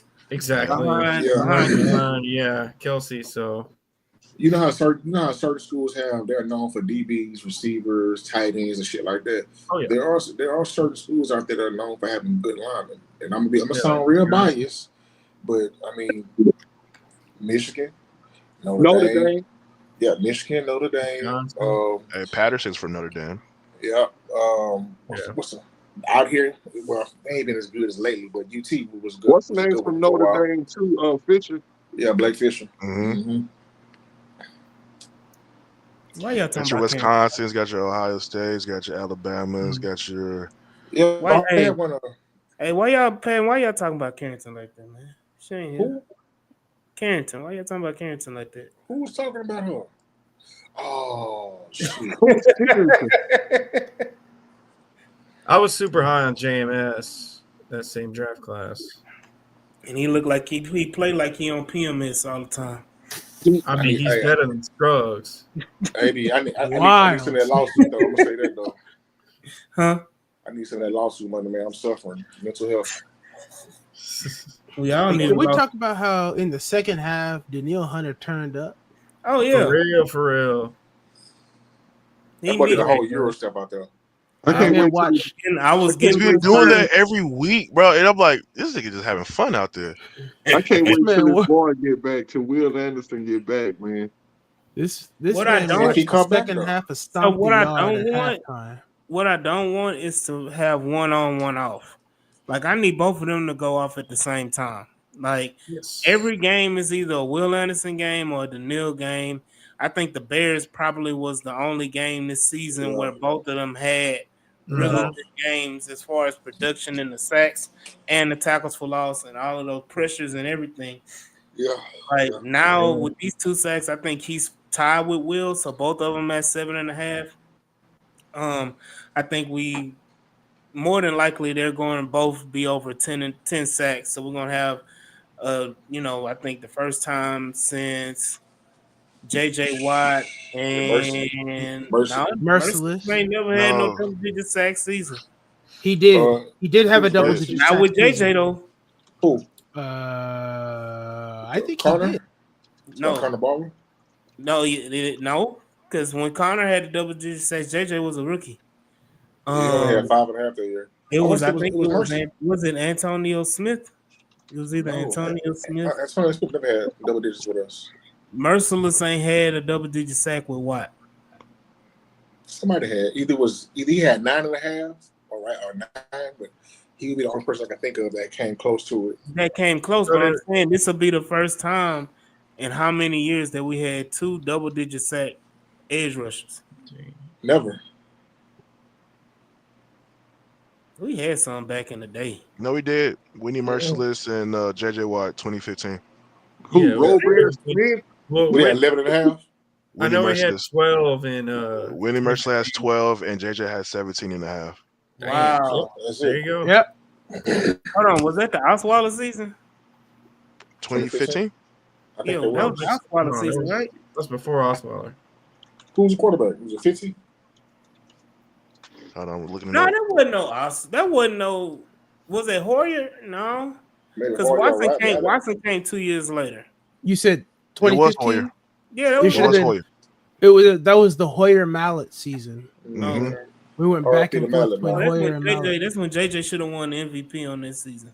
Yeah, he got beat up by Aaron Rodgers. He had 6 touchdowns that season. Yeah, he should have been the MVP that season. No. He not Aaron Rodgers. He was beat out by Tom Brady, right? No, I'm not even watching the fucking game. Hold on.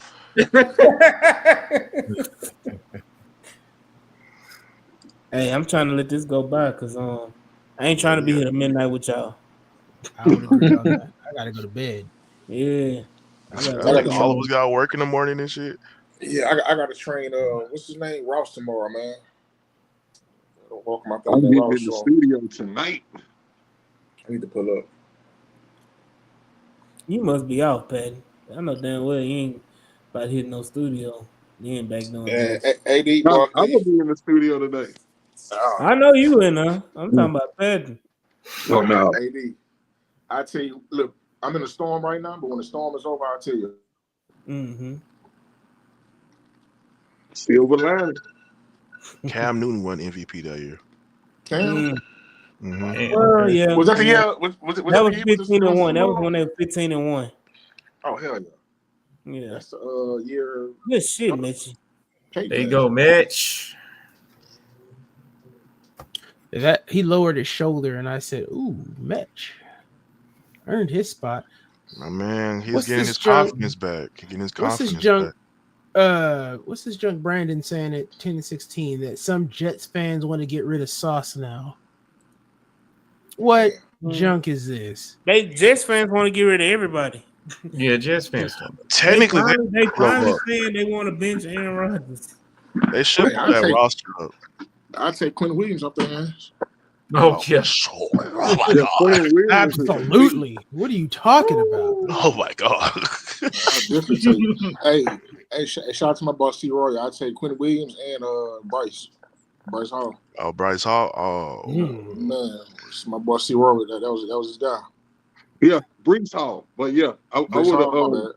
Yeah, I like Brees Hall too. I really was upset really that the get Texans didn't get him because remember all during the off season they kept saying that they kept putting. He's Brees not a Hall top to 15 us. receiver though, right? Nah, They were saying that Brees Hall was going to come to us, so when we didn't draft him, I was like, God, he was the best running back in that draft.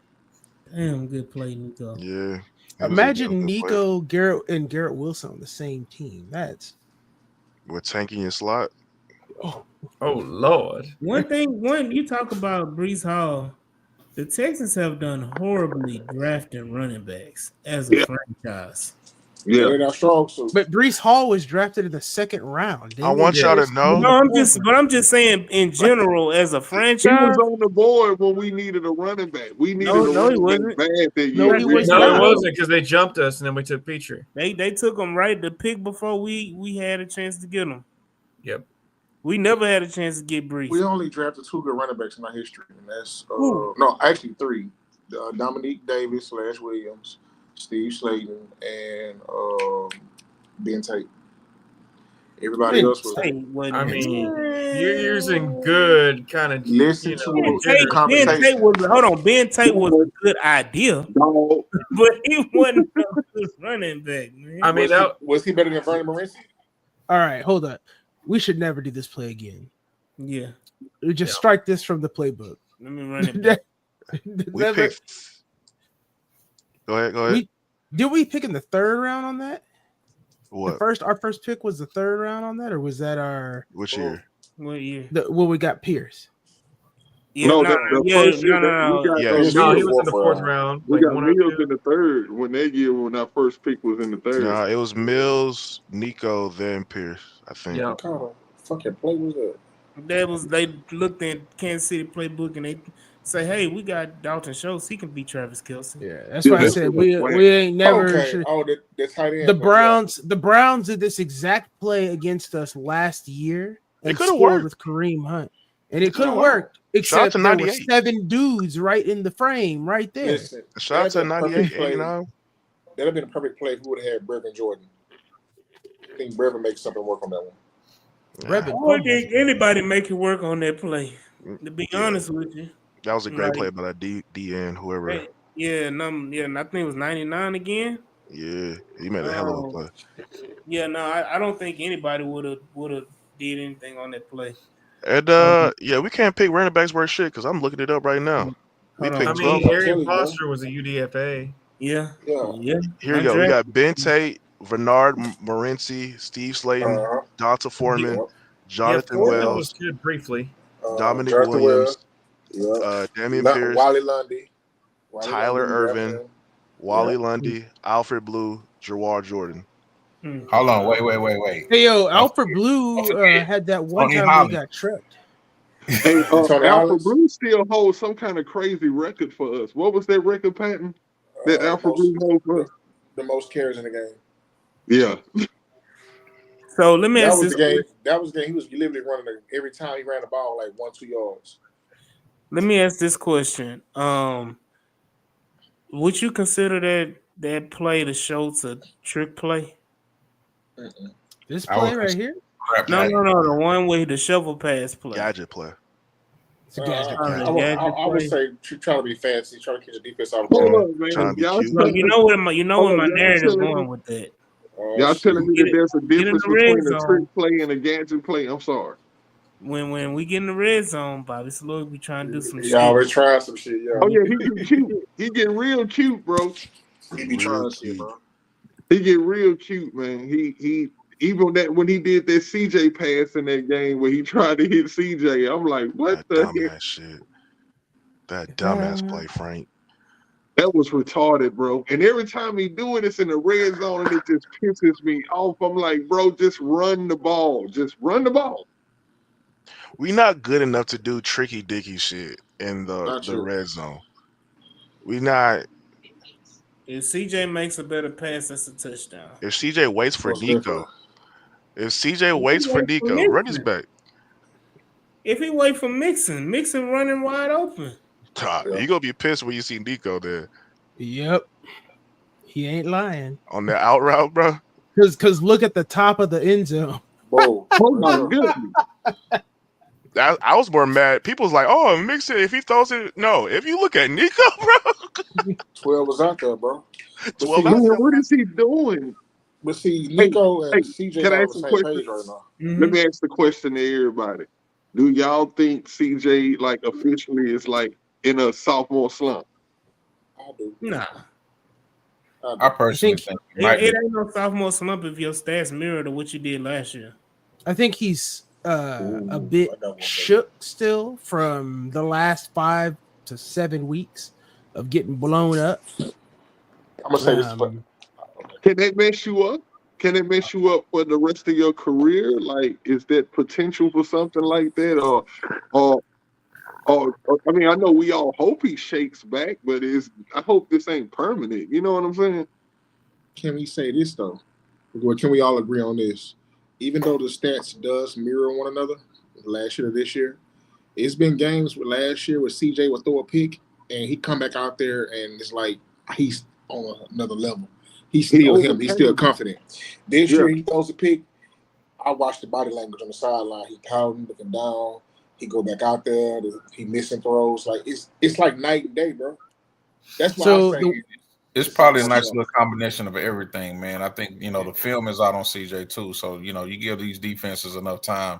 The coordinators will break this guy down and just like they do everybody else. So, you got to give it with a little bit of, a little grain of salt with all of that. At the same token, I think CJ might be dealing with a little bit of injury or something like that maybe they just kind of keeping under wraps. Nothing major, but just a little something that might be tweaking or something like that. Throwing them I out. will say this. I agree with CJ Yvonne CJ said- does Avon, seem- sorry, I'm saying that wrong. Go for it. No, I'm saying Yvonne said I don't think he trusts his protection. That too. Yeah, that too. Like, which is part it's of a it. little bit of everything though. It's like it's not just one thing. It's like a sprinkle of. It's like a domino effect. You know what I'm saying? Bad play calling, bad protection. Yes, I feel like at times he's a little shook because he's been hit so much, but he was hit a lot last year as well. But growing pains, second year. There's a play somewhere in this game though. I don't remember when it happened, but he stands in the. It's like a defensive player coming right at him. He kind of steps to the side, and he had good pocket presence in this game at certain points, right? And that's what made me kind of think he's not shook. I mean, he still knows how to move around in the pocket a little bit. It's just that when even when it's clean pockets and he's making throws, he's just missing on some of these throws that he wasn't missing on last year. And like you say, his stats look similar to last year, but they are slightly worse this year. Slightly though. You know what I'm saying? It's in certain things. It might be a 66.8 or 66 point something else last year or whatever. But I still think it's something just slightly off with him this year. But I think it leans more to the fact of defenses have figured him out. They throwing things at him and they frustrating him. You ever hear like when they say, "Oh, they gonna get in this quarterback head pause and they gonna frustrate him." I think he's getting frustrated because, like Patton say, his body language, man, that's really what's been kind of pissing me off about him. is that last year even when he made a pick, he had a certain look in the way he gathered himself on the sideline. It seemed like this year I done seen him sometimes sitting on the bench by himself, just looking like he moping or something. And I'm like, God, it don't seem like nobody's going over there to talk to him, to try to to get him up or whatever. Pause, but I don't know, man. Hey, Mixon said it earlier. Mixon said it earlier, like, man, when he threw that pick, I went to him and told him, hey, we good, we okay, we all right. Like, you need players like that. You know what I'm saying? Like, CJ, he's the future. We can't have a future on the sideline, power, bro. Like, get up. He's going to take us to this level. Stingley should have had this, boy. OPI. Man, Sting should have had 3 picks, bro. 3. Yeah. More than Oh. that, bro. Oh, Yeah, at least You 4. got to look at how many pass breakups he had, and that's how many picks he should have had. and what's crazy, they kept throwing. 4. Yeah, 4. They kept throwing to him. Yeah. Hey, shout out to D'Amico for allowing Sting to travel too. Yeah. Honestly, I don't think he did it enough, but when Yeah. he did travel, he was. I totally agree Let me with what say you're this. saying, Michael. If we don't go in 14-0 in the first quarter, Stingley ain't traveling with CD. Hmm. And I know it's gonna sound ass backwards, but Interesting. Why you say that? I'm trying to understand why you say that, AD. because D'Amico was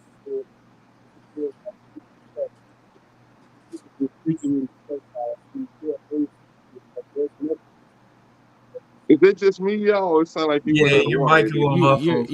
Your mic went out. Can you hear me? Oh yeah. Oh yeah, we can hear you now. Yeah, so Nas just said D'Amico, when he gets a lead, especially a 2-possession lead, it's almost like he starts to want to get freaky with his defense and try shit that he ain't been trying. You say freaky. Yeah, you freaky. Hey, you ain't got to pause when you get freaky now. Now, if you do something else with your freaky, it's on you. Hey, underrated. My man just knocked down a 64-yard field goal like it was nothing. Can we discuss that this was not head slap? This was not a head slap penalty. Am I crazy? It was. I've never heard of head slap as a penalty before. No, ain't no lie. He slapped him right in his head though. Yeah, no, it's a thing, but it's supposed to be when you use the forearm, your helmet, I'm not or I'm not because he just hit him with the hand. That's all he did. That's the penalty, bro. Hold on, I'm not gonna lie to you. In my O-line days, I got called for that shit about 3-4 times. Yeah, just smacking the dog shit. You It's a little dirty play.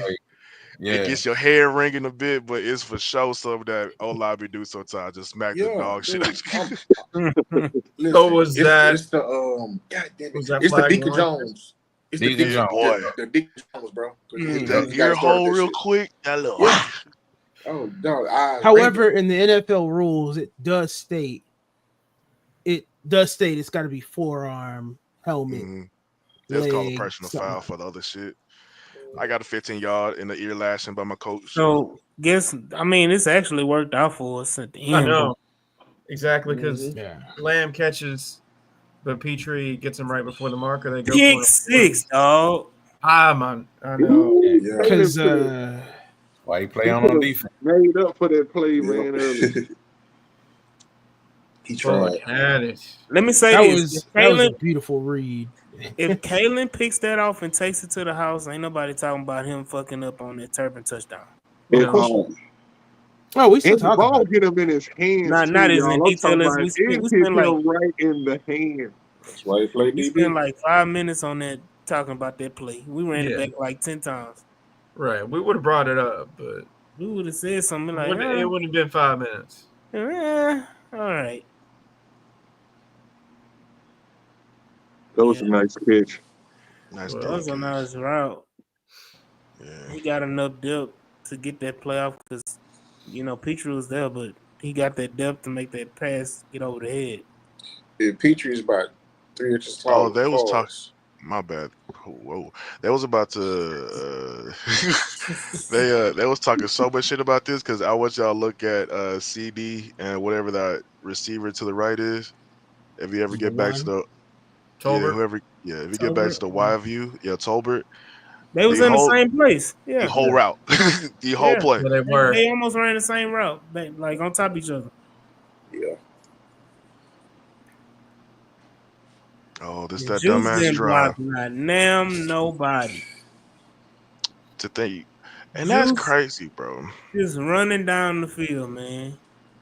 You really got to find three new interior. Well, that's not the worst. I thought you got to really find three interior linemen, and that's kind of insane. It is, but it isn't. It's a And you got to problem. You hit got on to fix it. all three. So it's like I that's the insane mean, part about it. Like, yeah, but how rare is it for a person to hit on So all three? It's I, rare. I it's go real. back. I go back to what I said before, and Nick Casario and his evaluation of offensive linemen. It's not good. It's horrible. That's his worst position. Yeah. It is, but development This is is the a key damn part most of it. important position for your damn I franchise mean, No, quarterback. I'm saying it's his worst Hold on, position. hold on. for- Mike was on it. Mike was about to say the real part about it. That one thing is acquiring a player. The second part is developing a player. Like I can get you a player, and he has all the accolades like KG. He has all the notoriety like Blake Fisher, but you got to develop said talent, and that's on the coaching staff. That's on the player. Like I can get you like my job as a GM is to acquire players to fill the team together. It's up Yeah, to the coach to do something with said players. Who right. hires the coach? I mean, who hires the Chris O-line Strasser? coach from the Colts that they didn't want? Like, Yeah, he's gone after this year, bro. He's gone. I can tell you that right now. Strausser? Man, Yeah, You Chris have to be to Strasser. save your job. If you Bobby D'Amico or Nick, you what have kind to of fire effort somebody. was that, Schultz? Oh yeah, somebody gonna take the blame. Somebody gonna take. Mhm. So let That's me what say they got to this: do. I the actually thought Texans, they were gonna fire Snow like in the middle of the season, just so they could say, okay, this the head that's gonna fall. So we don't have to blame everybody. Let's blame him and get him up out of here. But they didn't do that. I still feel like he's gone after this season anyway. He gonna take a job somewhere else. the Texans change offensive line coaches like motherfuckers change draws. Like we don't had Y'all all remember new the guy offensive from line Green coach. Bay? Y'all remember the It guy seemed from like Green every Bay? other year we get a new offensive line coach. Mike The guy Sherry. from Green Bay was supposed to be the savior. Mike Sherry. Mm-mm. No, it Since was not too 2000, long ago. since 2016 or 17, we had a new O-line coach every year except for this year, Man, I which was almost like you speaking African. oh my bad. For real, I was kind of like, damn, I What tripped. This shit crazy. Since 2016, 2017, we have had a new O-line coach every year Yeah, except for this year. yeah. We got that dude from Green Bay. I know who you're talking about. That dude from Green Bay who was considered an elite Yeah, he had been O-line there coach. for years. He had been there all through the time. I think almost when Brett Favre was there, all through Aaron Rodgers. And they've always had a really good offensive line. And so when he came to Houston, he was supposed to bring that. That was supposed to solve the Deshaun Watson offensive line woes at the time.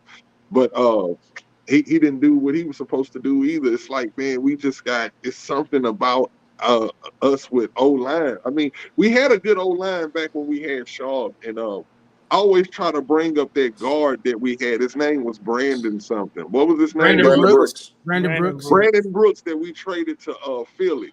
We haven't had a good guard since he left. I think it was free agent, right? Nah, Yeah, Oh Ferguson. yeah, free agency, but drafted him. we let him walk though. That's We when drafted him. They drafted O'Brien Brandon let him Brooks. walk. I was But he upset at the no, time. he Like, didn't what want to we come doing? back though. He didn't want to come back. He Yeah, did. he didn't like the Bill way O'Brien Bill fucked that O'Brien up. was running the team. Yeah, Bill Yeah. O'Brien fucked that God up. damn, that was a good ass catch. Yeah, Well, yeah. when Bill O'Brien came here and he changed out the lockers and made it to where you can't wear the decal at practice, you had to earn it. All of that stuff. He ran Andre hot with that shit. He took all the pictures down. Remember, they said they would have pictures in the locker room of all the accolades, the different things they had did. They said Bill took all that shit down. They was like, oh, okay. Yeah, he came in and tried to be immediately like Bill Belichick. Yeah, that's it. You gotta earn that shit. You got to do your own shit. Hey, Bill XO, Belichick only works in New England.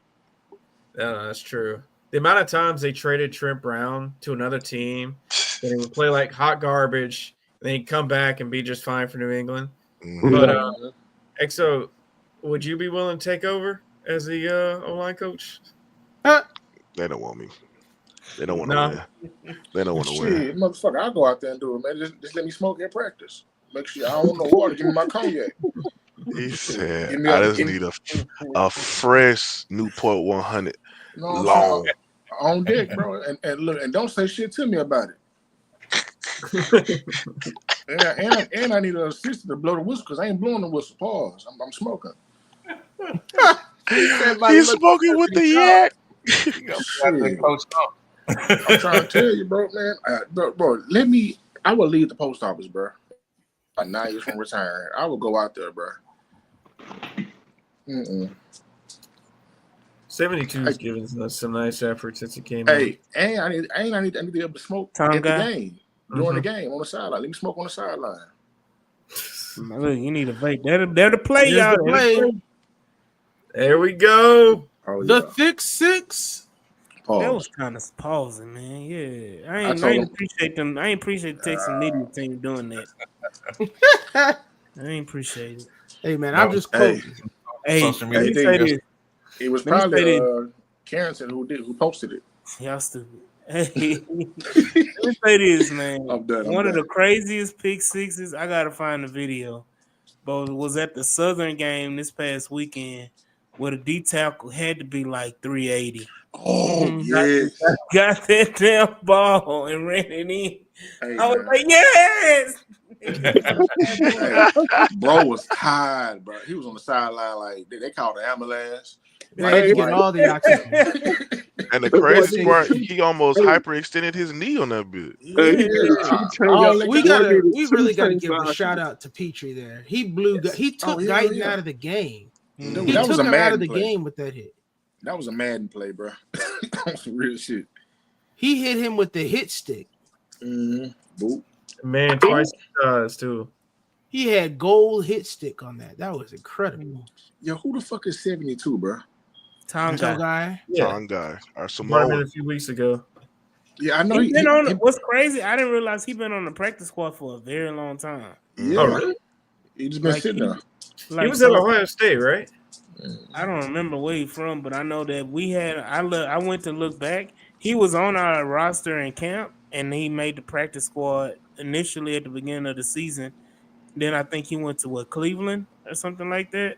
That sounds Then he about right. came back and got right back on the practice squad. So he been with the team damn near the whole season. I mean, except for a few weeks in Cleveland, but he was with them on the initial practice squad for the first few weeks of the season. Love it. So this is my thing. You can find defensive linemen out your ass, but you can't find no offensive linemen for shit. Well, it's just two different positions, bro. Like one is to attack, one is to be protect. It's very different. Like the best offensive lineman, bro, you're gonna find that's some ballers, some big guys, maybe missing a tooth, can't talk worth a damn, like the receiver from that Carolina guy that talk like that. Like, really good. Yeah, that's what you need. I'm not gonna let you disrespect old lineman like that, big dog. I can't let you do this. I'm a former old lineman, bro. I'm telling you. I can't let you do that, big dog. I'm telling you, bro. My right guard was, man. I'm gonna tell you right now, bro. I'm about to hit his ass. And I'm like, all right, I got you. Then my brother was on the left side. We both connected, so like we on the same page. And my tackles was good. But my right guard, my brother, hey, shit, I'm about to go hit him. I'm telling you. He talked about my mama. You ain't hear that?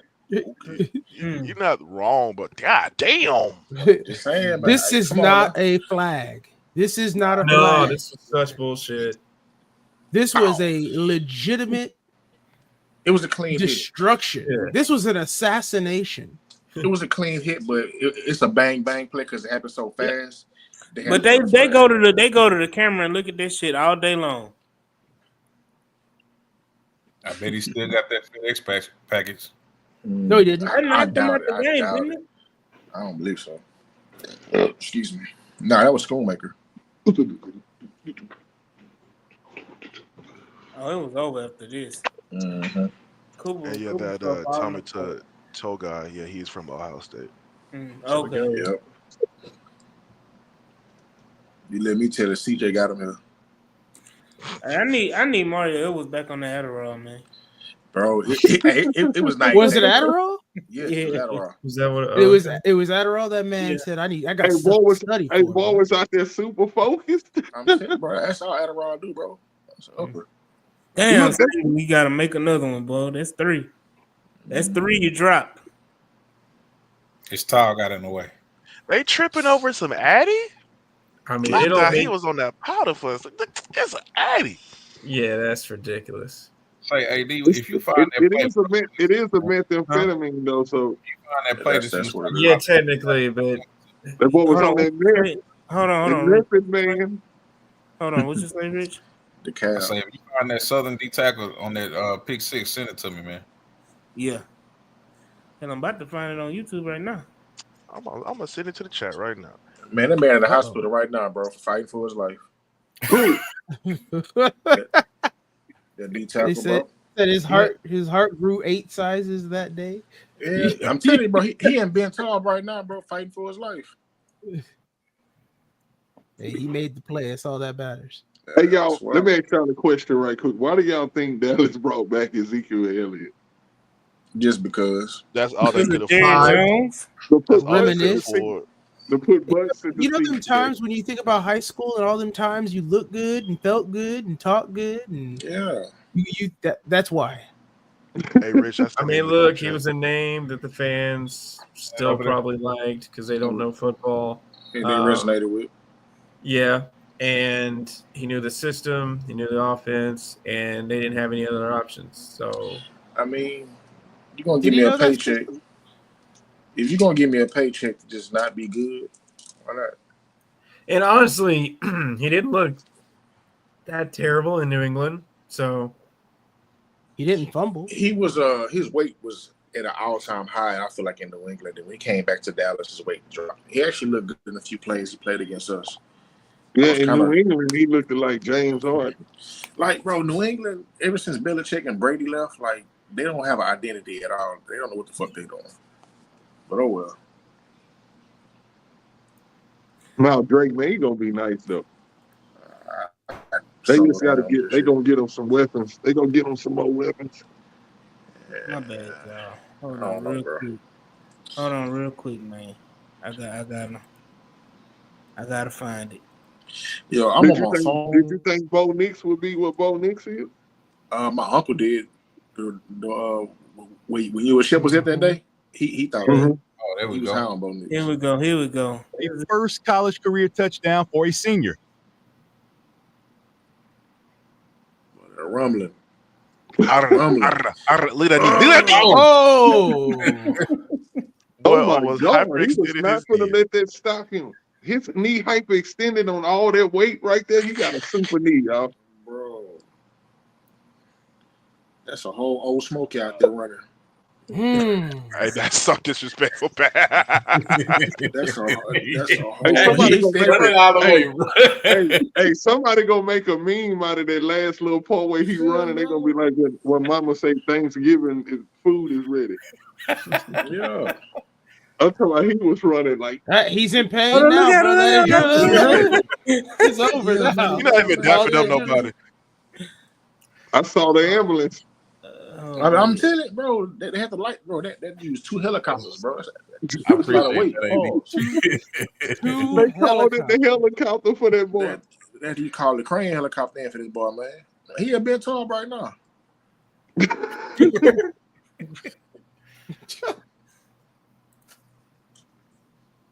I tried to go check on him, but they said I couldn't smoke in the hospital.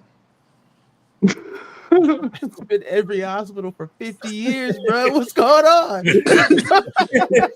Hey, when you a superstar, you get superstar rules, man. Like I smoke in the post office. Yep, I seen it with my I own wonder eyes. why my man. You that same dude that's underneath the Nah, You're Patton. like in Men in Black 3 or whatever. Yeah, you talking about them aliens and the that? alien who was smoking. You sure is how you are. That's what you're doing. Alien. Them that smoking in the post office. I got the habit, bro. My nerves be bad. They got medicine for that, bro. No, you can't take that. Shit, why you can't? Oh, that was a horrible play. Very. And piss poor tackling. Yeah. Like I say, when you're a superstar, man, you let certain shit go.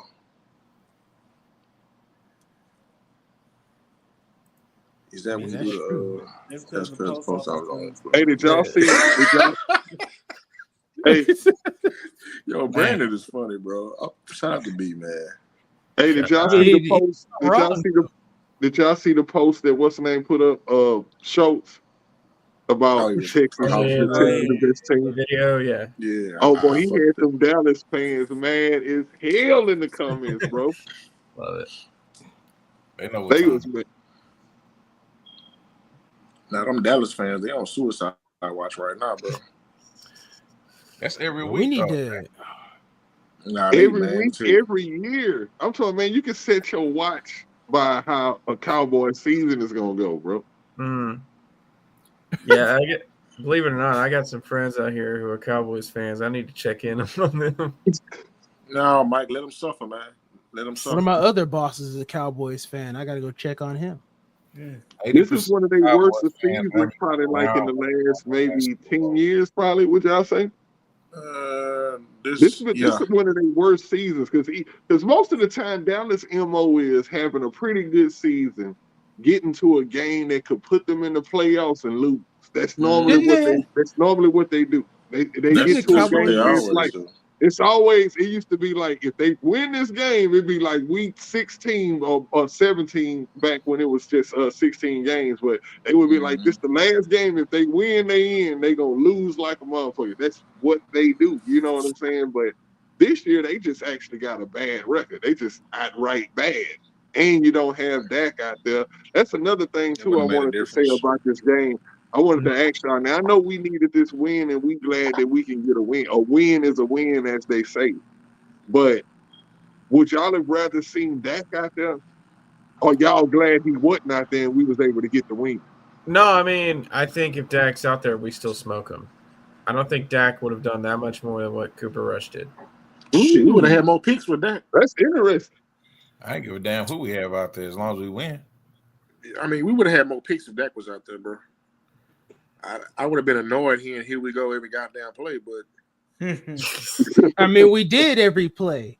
It just wasn't. Yeah, here we go. Here we go, guys. Here we go, buddies. Dak be mic'd up out there. He make sure everybody hear that. Like he said it, y'all. We okay? No, we ain't. It wasn't mic'd up when he said, "Yeah, we freaking suck." Somebody was saying yesterday, they caught that on the did y'all see when they were showing the injury? Like they put the skeleton up there, and they were showing Dak's injury and all of that stuff. And there's something with his hip, right?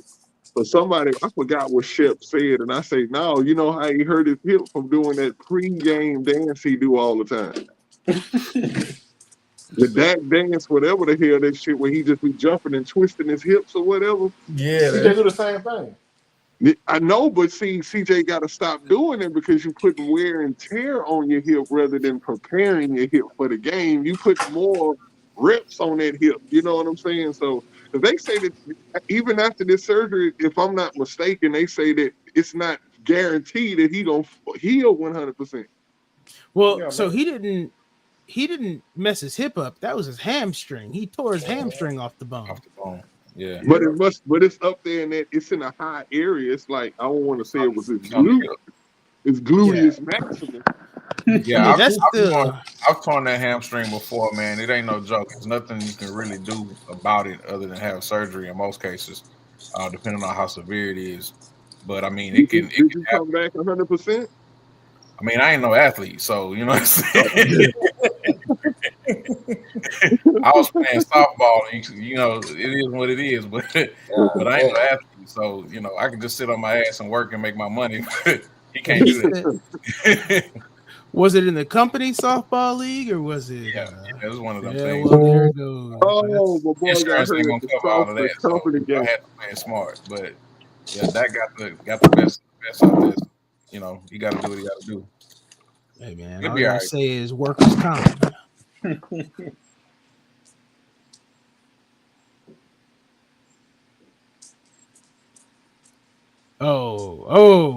This is Tim Settle, right?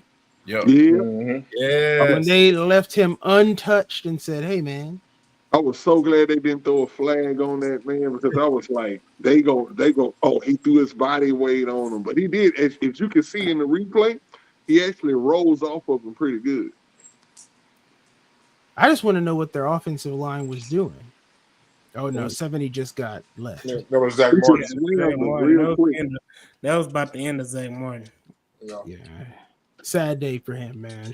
I'm not a Cowboys fan, but that's a legend right there, bro. Zach Martin has been a 7-time part. All Pro. As I said on the show, Zach Martin has been a part of a lot of almost Super Bowl teams for Dallas. A lot of them. I'm talking about almost, boy. They was almost, boy. Bro, you know the Cowboys stigma every year is their year. On paper, they're a Super Bowl team every year. Oh yeah. That's the good thing Well- about being a Cowboys fan. It's like every year you like Super Bowl, we gonna win the Super Bowl. But that's the cycle, right? Right Yeah, now we're in the 4th stage depression with them. AD, was there a little extra excitement with the Tim Settle sack? Look, I ain't gotta keep proving myself. I done told y'all this 3 years ago. Tim said we should have signed Tim Settle 3 years ago. Really? Oh, he was already on your radar, AD? OG. Tim Settle Trooper. Wasn't Tim Settle at that time with Buffalo? He was playing well, right? Yeah. He got hurt. He got hurt, and then they let him go. You know what sold me on Tim Settle? Was that play where he bitch slapped goddamn Quentin Nelson? Oh yeah. Like that, I was like, that's it. That's all I need to know. That tell me all I need to know about you. Hey, he made Quentin Nelson his bitch on that play. Now my question is, can he play guard? Nah. Quentin Nelson can't play guard no more. No. What about the guards from Cleveland? I know we could have traded for them, but are any one of those coming up like in free agency or anyone? They can be traded in the offseason, but what are you like? What are you willing to trade for these type of guys? Because not only are you trading a high draft pick, but you're gonna have to pay them. Yeah. So it wouldn't necessarily have to be a high draft pick, but you would have to pay him. So, no, you wasn't getting neither one of them for more than a 3rd round pick. That's what I was Wyatt gonna say, Teller. I'd be willing to give up a 3rd round.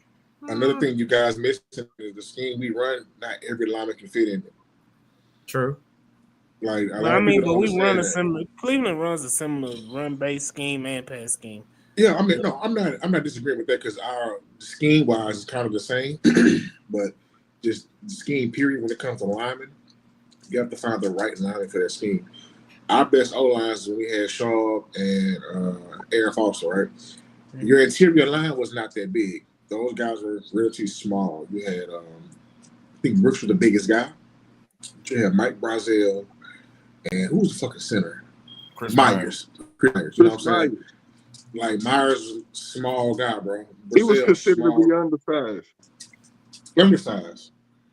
You know what I'm saying? But in the scheme we run, you have to have those guys like that can pull, gap, move, and get to the second level. They ain't got to be the strongest, they ain't got to be the fastest. It's got to be consistent. So would you say our O-line is based more like on would be better off in a power scheme instead of running zone and shit? Yes. So why don't the coaches know that? Because that's the scheme they run, unfortunately. It's like trying to spit a square in a triangle. Exactly. But they get paid millions of dollars to do that, though. They get paid millions of dollars to not understand that, hey, we got a power O-line, but we're going to run zone with these guys. Like, it don't make sense. The problem is great for the run game, but the problem is I'm a coach and I'm going to fix you. We're going to run this, and you're going to learn how to run this. Like, that's the problem. Instead of adapting to what you got. If you know this guy can't do that, then get somebody that can do it. They used to upset me about the same thing with Damian Pierce, right?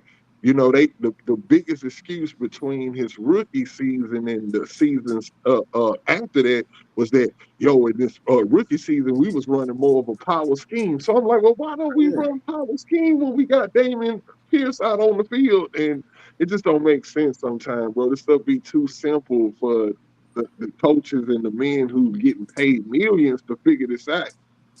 Can't figure it out, right? If we're gonna talk about Damian Pierce, the situation there was let's be real. Let's be real with what Damian Pierce had. That man had 9 blockers because he had 3 tight ends out there all the time. Mm-hmm. And a fullback every play, and a fullback. He had Hairston and 3 tight ends every play. That's no wonder he got 900 yards. Mm-hmm. Like that's you got to throw that out there when you talk about Damian Pierce. Yeah, he did, and Damian Pierce also doesn't have the feet to play this. Is he pick and toe? Here you go. I'm not even gonna throw that out there. But that is true. Like if you watch when he goes to cut, his gather is like 5 or 6 steps before he can put his foot in the ground and go. If you watch watching Mixon and watching JJ Taylor and watching any of these other running backs that we've seen that can run this scheme, they can put their foot in the ground in maybe 1 or 2 steps and they are off. Mm-hmm. That's not what Pierce is. He is a point me in a direction coach and I'm going to go. And I hate to say it, but like, this ain't the system for him. He might be in a better system with the Ravens, the Chargers, but Pittsburgh. Pittsburgh would be another one. Damian Pierce is a good running back, but there's nothing special about Damian Pierce. Like nothing he does that is who say vision. No, I said his edge up. Special. Oh. So I'm gonna say this: his rookie season, though, y'all. His rookie season. Let me say this about his rookie season, right? It was his a facade. Season, remember in training camp, right? Remember, I think it was against New Orleans. Remember, he came in for 2 run plays. I remember those run plays like the back of my hand. In his rookie year. In that preseason game against the Rams, he had 2 plays. Oh, okay. You're right. He did those 2 runs. Don't forget it, because I remember Chris had a whole meltdown on that guy on the podcast. Like, what the fuck are we doing? Benching this dude and giving him submitting him, and he's just a rookie. Yeah, and look, I remember those runs. You could. Like he did exactly what we thought he would do that season. That's why they sat him down. It was like, oh, we seen all we needed to see. He actually, if he would have stayed healthy that rookie year, he would have had 1,000 yards. So, and you go back now, I'm gonna go back and look at some of those runs, AD, because I'm gonna say this: that his footwork was different his rookie year. Seems like that pitter pattern. I know what you're talking about. Seems like that pitter patterns kind of started. Last year and this year, not his rookie season. It was more decisive. No, it was there his first year too. The difference is he had 3 more blockers. Like he's got more. He doesn't have that same amount of blockers. 1, 2. He was also not being asked to read zones. He wasn't being asked to read gaps. It was all power. That's not. It was all power. It is what like. I'm saying this because that is what I see the most when I look at him. When I look at Mixon, when I looked at any other running back that has succeeded in this system, what you can see, they can read the gaps. They know which hole to hit, and when they go, it's 1 foot, maybe 2 steps, and they are off to the races. It's a jump cut, and they're gone. But that's never been Pierce. So the thing about it is, a running back like Pierce, you can't make it where he has to think. Yeah. You can't. Yeah. If you make Pierce think, it's the end of Pierce. So, and then being in the zone, that's the whole point. You have to be able to think quick on your feet, and that's what made Arian Foster so great in this system. Is because if you put Arian Foster in a power gap scheme, he'll be okay. He'll be a run of the mill type running back. but he wouldn't be as special as he was in that zone scheme because he had the instinct and he had that quick twitch as far as in his mind to make a quick decision. Whereas Yep. Damian Pierce, it has to be there. The hole has to be Here, it has to be butt naked, wide open. It has to be a toss play where he can see green grass. It has to be all of those things for him to be successful. If you notice in the New England game, the play that's similar that he scored wide that 50 open. some yard touchdown was the one he scored against the Chargers in his Yep. rookie year. It's the Yep. same exact play. Once if Wide open. Damian Pierce sees green grass, he's going to go to the green grass and he's going to run and he's going to bust it open. Pause. But it's God just damn. uh, it's And just the thing I liked about that run too, he was knocking defenders' arms off of him. Like he looked like, man. he's a power runner. That's his game. Yeah, most definitely. I'll say it like this. I think this is the easiest way to explain it for Damian Pierce. When you watch Joe Mixon, watch when he starts a run. Oh no, he's leaning patient, forward. Yeah. but he's also patient to start. He's Same as picking his Foster. hole before, like same as Foster, same as any other back who runs a zone gap scheme. They are patient. They start with the where's the hole? All right, now that I found the right gap that I'm going to run, I'm going to go then. The difference between Pierce is that he's impatient to start. His patience comes once he starts running. After he's already gone through his initial, okay, I'm supposed to go to this spot. I'm supposed to run behind this guard. That is when he becomes patient. He gets there, and then he's like, okay, now what's next? And that's the main difference between a zone gap and a power back. One other thing too, I'm gonna say this. I'm gonna get off of it. Pause. He doesn't have a feel for the game. The great running backs, the greats, they all have a feel. They know they can see a hole, but feel like it ain't gonna be there, and they're gonna make the right adjustment due to how they feel. He doesn't have like Mixon has that feel. Mixon has that feel. Foster had that feel. Even when we had Slayton, he was a one cut and go, but Slayton had that feel. Pierce just don't got that feel.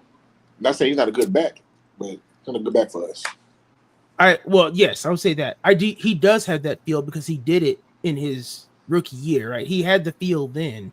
I think the what you're asking him to do is to change how he's run his entire career, which is get to the spot, get my 1 or 2 yards that I'm supposed to get off of this, maybe even 3, and then make a decision afterwards. You're asking him to change from that to stop, make your decision, then go get your yards, and then make yards after that. And that's a completely, you're asking it's like asking a corner who's good in zone to start playing man. Start playing man. Yeah. And you're what are you doing? That's not what I am. I've never been a man corner. I'm good in space. I'm not good here. So Jay, why do you think that coaches have been playing him so much out of position? Is it kind of like what you were saying, Patton, that they just in their head feel like I'm gonna get this out of this player. I'm gonna get Damian Pierce to run good in the zone. Like, well, this has been a thing in pro sports the whole time, right? I get a good player. If I get a good player, I can make the good player into what I need to make. Like he's a good player is going to play good. You think, right? Like I would think if I get Anthony Davis, I'm gonna switch to basketball real quick. If I get Anthony Davis on my team, I would think it doesn't matter if I run a triangle, if I'm running Greg Popovich's Foreign Legion, or if I'm running, Larry Brown's offense, or if I'm running any of the great coaches, Rudy T or whoever, it doesn't matter. If I'm running any of those offenses, it doesn't matter. I should be able to stick 80 in there and my play goes up, right? Because he's a great player. But that's not how it works in this sport. You cannot just put a good player in a system that's not meant for him. We watched that with various players. But that's kind of crazy, like when you think about it, that this is based on your your livelihood, right? And you get fired. Coaches get hired and fired all the time. And ain't nowhere in the world that I would put my job on the line trying to put like Patton was saying earlier about the offensive line, that you got an offensive line that's built for a power scheme, but you're trying to get them to run this zone scheme, and it's like this could end up costing you your job. Ain't no way in the world I'm doing this, bro. I'm putting the right people. I'm Bill Belichick in this thing. I'm putting everybody in the right position to succeed. Yeah. That's what football is about. That's why Belichick won all them championships. He would take no name play. He didn't care if you were drafted, undrafted, free agent. If you were the best thing, he would find out the best thing you could do and tell you to do just that. Do your job. That's why that was one of their main things. Do your job. I just think that with the Texans the last couple of years, you've been seeing people, and people say it all the time. Oh man, look at the line. The line actually not built to be doing this. Then why are they doing it? Pierce should be in a power. Then why do you got him out here running zone? And we watching him just fail over and over and over and over again. It's like, why are they still trying to just beat this triangle peg into this circle? Like, I don't get it. This is the thing. When you like a player and you have faith in the player, you're gonna give them every single opportunity to prove themselves to be a productive player. I mean, they love Kenyon Green, and That's the problem. they put Kenyon Green out there until Kenyon Green got physically removed from the game. And I'm gonna say it right now: Kenyon Green doesn't get hurt. Hey, Kenyon Green doesn't get hurt. Kenyon Green is still our left guard. Week one, y'all was a lot of us was loving Kenyon Green, man. I seen it. I read it all on Twitter and Texas Twitter, man. Everybody was like, "Bro, this is the Kenyon Green that we were supposed to that we drafted and all of this." And he had a good game, fell off the cliff. but he had a good game. How many burner counts did you have, AD?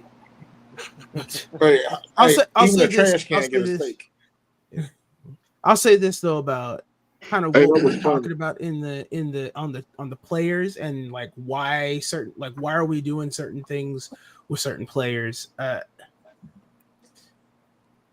It's difficult because when you're talking about Bill Belichick and you're talking about those you got to remember Aaron Rodgers, Peyton Manning, Tom Brady, Bill Roethlisberger,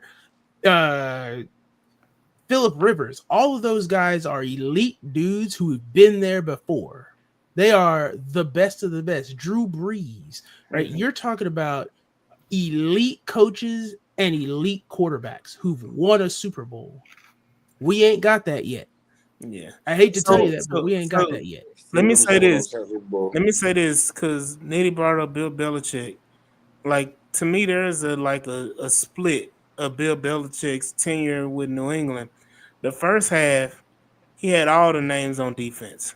Mm-hmm. He had all the players on defense. Had Seymour, like Teddy Bruschi, but they were no names at first. He the one who turned them the stars. They were no names at first. No, hell no. They were first round draft picks, Nitty. These were first round draft picks. You can make a case for Teddy Bruschi, but goddamn Robert Seymour was a first round pick. Ty Law was a first round pick. Like all of these guys were high draft picks. They had a lot of talent on their roster. William Malloy was a top pick. So you have all these players like that got them through the first couple Super Bowls. But Tom Brady was the fixer. Tom Brady was the answer.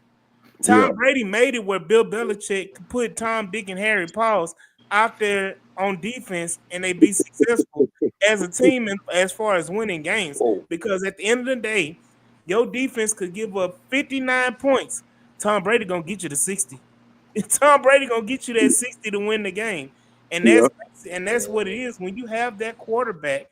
Like Jay was just saying, when you have a Ben Roethlisberger, when you have a Peyton Manning, when you have a Tom Brady, it allows you to do different things, whether it be offensively or defensively, as far as players, and not be so reliant on the big names and the perfect fits and all that. They can be square peg trying to get in a round hole. You Can I got ask you a a question right quarterback quick, that can AD? solve all problems. AD, let me ask you a question. Really, this for you, and I want to ask you and Jay this. Um, do y'all feel? Because I'm noticing what you just said. I'm piggybacking off of what you just said. Like when you have these certain type of quarterbacks, and you name some elite quarterbacks, right? Do y'all think that the Texans do we have an elite quarterback? We want to say yes, but we gotta wait. I can't. He definitely can be. He can. I can't answer it right now, but I can tell you this. AD, I think you were on the right path when you said I have this ability to do X, Y, and Z with this player and get him to this spot because I have this elite player. Mm-hmm. We need to talk real quick about Tom Brady because Tom Brady's first 3 Super Bowls were won not by him but by his defense. Right. Like And his defense, and that's where all the elite players were. Because that defense was elite. Now he had an elite defense every single Super Bowl, but he didn't win those first 3 Super Bowls himself. That was almost all his defense. Right, and that's why I say the split came with Bill Belichick. Like that first couple Super Bowls, like you said, the first 3 were literally defense and Tom Brady just doing enough to get. It's like the opposite of what most teams do. Is that I want to have an explosive offense and I want to have a defense to just keep me in the game. And that's basically what Bill Belichick had. He had an explosive defense and an offense. Just keep me in the game. Don't turn the ball over. Bill Belichick was manage the clock. epitome. Huh? He was the epitome of like complimentary football. Like that statement. Remember, we didn't hear that really around here until Bill O'Brien came around here. I didn't want to. That's where that comes from. Yeah, that's where that comes from. The complimentary he would do just enough, like you said. That's not a Bill Belichick thing. That goes further. Yeah, I know it goes further, but what he would do, where he would do just enough to win, like those Super Bowls. Like how many Super Bowls did they win by just a field goal? Like they would do just enough to win. They took care of Philly. The first 2 though, for sure. Let's say it like this. Remember on that first Super Bowl when Tom Brady's like, "Oh my God, I don't know how he won this." They beat the greatest show on turf. Mm-hmm. Like I think we need to hear that's like the Bears right now beating the Lions in the Super Bowl. Like that's what we're talking about. Like they were not saying that the Bears are the Patriots at all. I need people to hear that before they flame me in the comment section later. But I'm saying like that's what we're watching, an elite defense literally stop the greatest offense we had ever. We had never seen that. It ain't been an offense as good as that one. Still, Isaac Bruce, Marshall Faulk. You're talking about elite. This was an elite offense that no one in the league stopped. So we're a big game. Nobody. And until they got to the Super Bowl. Mm-hmm. Yep. And then we saw it happen again when Eli Manning won his first Super Bowl with the unstoppable, undefeated New England Patriots. Mm-hmm. We've watched it before. Now we can do what Tom Brady and Bill Belichick did, and what Tom Coughlin and Eli Manning did. We can do that all day. Mm-hmm. I think Texas can do that right now. As far as on the show, I've actually said it a few times that if we were to go on a Super Bowl run even this year, it would be something of reminiscent of like the Giants or something like the Giants did, where you were a team that was kind of, your record wasn't bad, but it wasn't the best in the league, and everybody wouldn't believe that. Like right now, if the Texans actually were to go on to win the Super Bowl, let's just say they do that, it would shock the league. It would, because nobody would just guess that right now that they would right now. But we going to the playoffs. We all know that we're gonna make it to the playoffs. But we have a chance, man, and I still believe, not just as a blind or hopeless or wishful thinking Texans fan. I actually think that with the defense that we have, if we can get everything put together, we get Christian Harris back. We got Kamari out there. I just think we can. I think we can make some noise in the playoffs. I tell people that, not speaking on a moral victory as far as the Detroit game goes, but we see that that's one of the best teams. If people arguably say that that's the best team in the league. I mean, they are good, and we made them look pretty bad when we played. We didn't capitalize off those 6 turnovers, but that still happened. Those 6 turnovers still happened, and that makes us a good defense, man, against a good team. We made Jared Goff look how we made Jared Goff look, and we see with other teams he looks supreme, like nobody can stop him. But we did something to him, so I feel like if we see them boys again, it'll be a different story. So it's like, man, all we got to do is make it to the big dance, y'all. And if the Lions are there, you tell me today, we got the Texans and the Lions in the Super Bowl. I promise y'all, and I'm not saying this just to say it out the side of my neck. I think the Texans will win the Super Bowl. Yeah.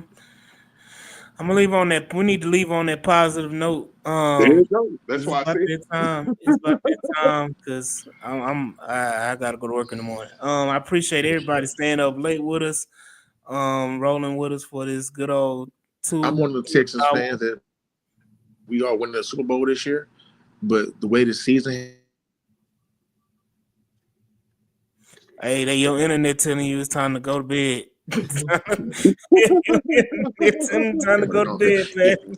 No, hold on, man. If we gonna get there, it's gonna be solely because of this defense. Like, we made some second half adjustments on offense this past game. Can we keep it up? Hope so. But defense wins championships. We got to run it. We have the defense. Our defense is very elite. Some people may feel differently, but whatever. I'm telling you, we win a Super Bowl this year. If we are going to the Super Bowl and we're going to win, it's going to be on defense and running the ball. Well, we got to score a point more than 1 touchdown in the second half. Of course. On offense. But other than that, man, it's been a great episode. Shout out everybody in the chat: Blue Boy Shine, Brandon, Harlem, Texans Underground, Yvonne, Sarah Briscoe, Tommy Huxley, Big B, 213, Brandon, Brando, Larry Payton, Barrett, then Larry Payton, Ruben, Syjan, Shep, I think the list. I'm trying to go down the list, trying to catch everybody. Daniel Berry, Mr. Invisible. Shout out everybody in the chat for joining us on this great episode. Shout out to my co-host Mike G. Shout out to the guests that came in and celebrated this good old ass whooping we put on the Cowboys. Shout out Texas on 3, Patton and Nitty, Rich P, Texas Fan Rehab, Jay, the Moderate Texan. I'm gonna start with Jay. Where can we find and follow you? Find and follow me at on Twitter or X or whatever you want to call it, at Moderate Texan, as it says down below there.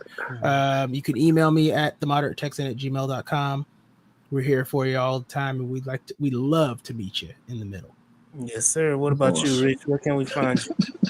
Find me on TikTok, YouTube, and Insta and X at Texans Fan and Rehab. Yes, sir. And what about the Texas on 3? What can we find and follow y'all, man? Man, we everywhere. Everybody's never there. No, I'm just playing. No, look, y'all can follow us on X. Y'all can follow us on Facebook. It's exactly how y'all see it spelled up under my name, Texas on 3. We on Insta as well. We on everywhere. It's a social media. You know what I'm saying? I think the only place we not at it. What's the new thing with the X symbol? What is it called? What? It's something with an X symbol that every time you on what's the name, they always trying to tell you. Every time you on Facebook, they trying to tell you that somebody else done went over there and made it. It's Threads. There you go. We ain't over there yet, but we will be. We even got a TikTok. Y'all can find us on TikTok as well. But Texas on 3, man. Shout out Patton, Frank, Nitty, and Shep. Y'all know how we do. Hey, AD, we appreciate you for having us on, man, and appreciate chopping it up with all of y'all, Jay, Michael, all the time. It's always good chopping it up with you and meeting up with you, Rich P. Look forward to working with you guys in the future, man. It's all about Texans love and all of that stuff, man, and our love for a team, our passion, you know what I'm saying? And hey, that's what it's all about. We appreciate you, my guy. And shout out to XO as well. Yeah. Facts. Yeah, as always. I ain't see him up here, my bad. Yeah, EXO dipped out, it's his bedtime, so Okay. So had to dip out as always. But yeah, this has been another great episode. And we will see y'all, man, on Friday as we preview the good old Titans game where we go ahead and just mollywop their ass too. So we're gonna talk about it, man. We'll see y'all Friday, man. Peace. Yes, Hey, sir.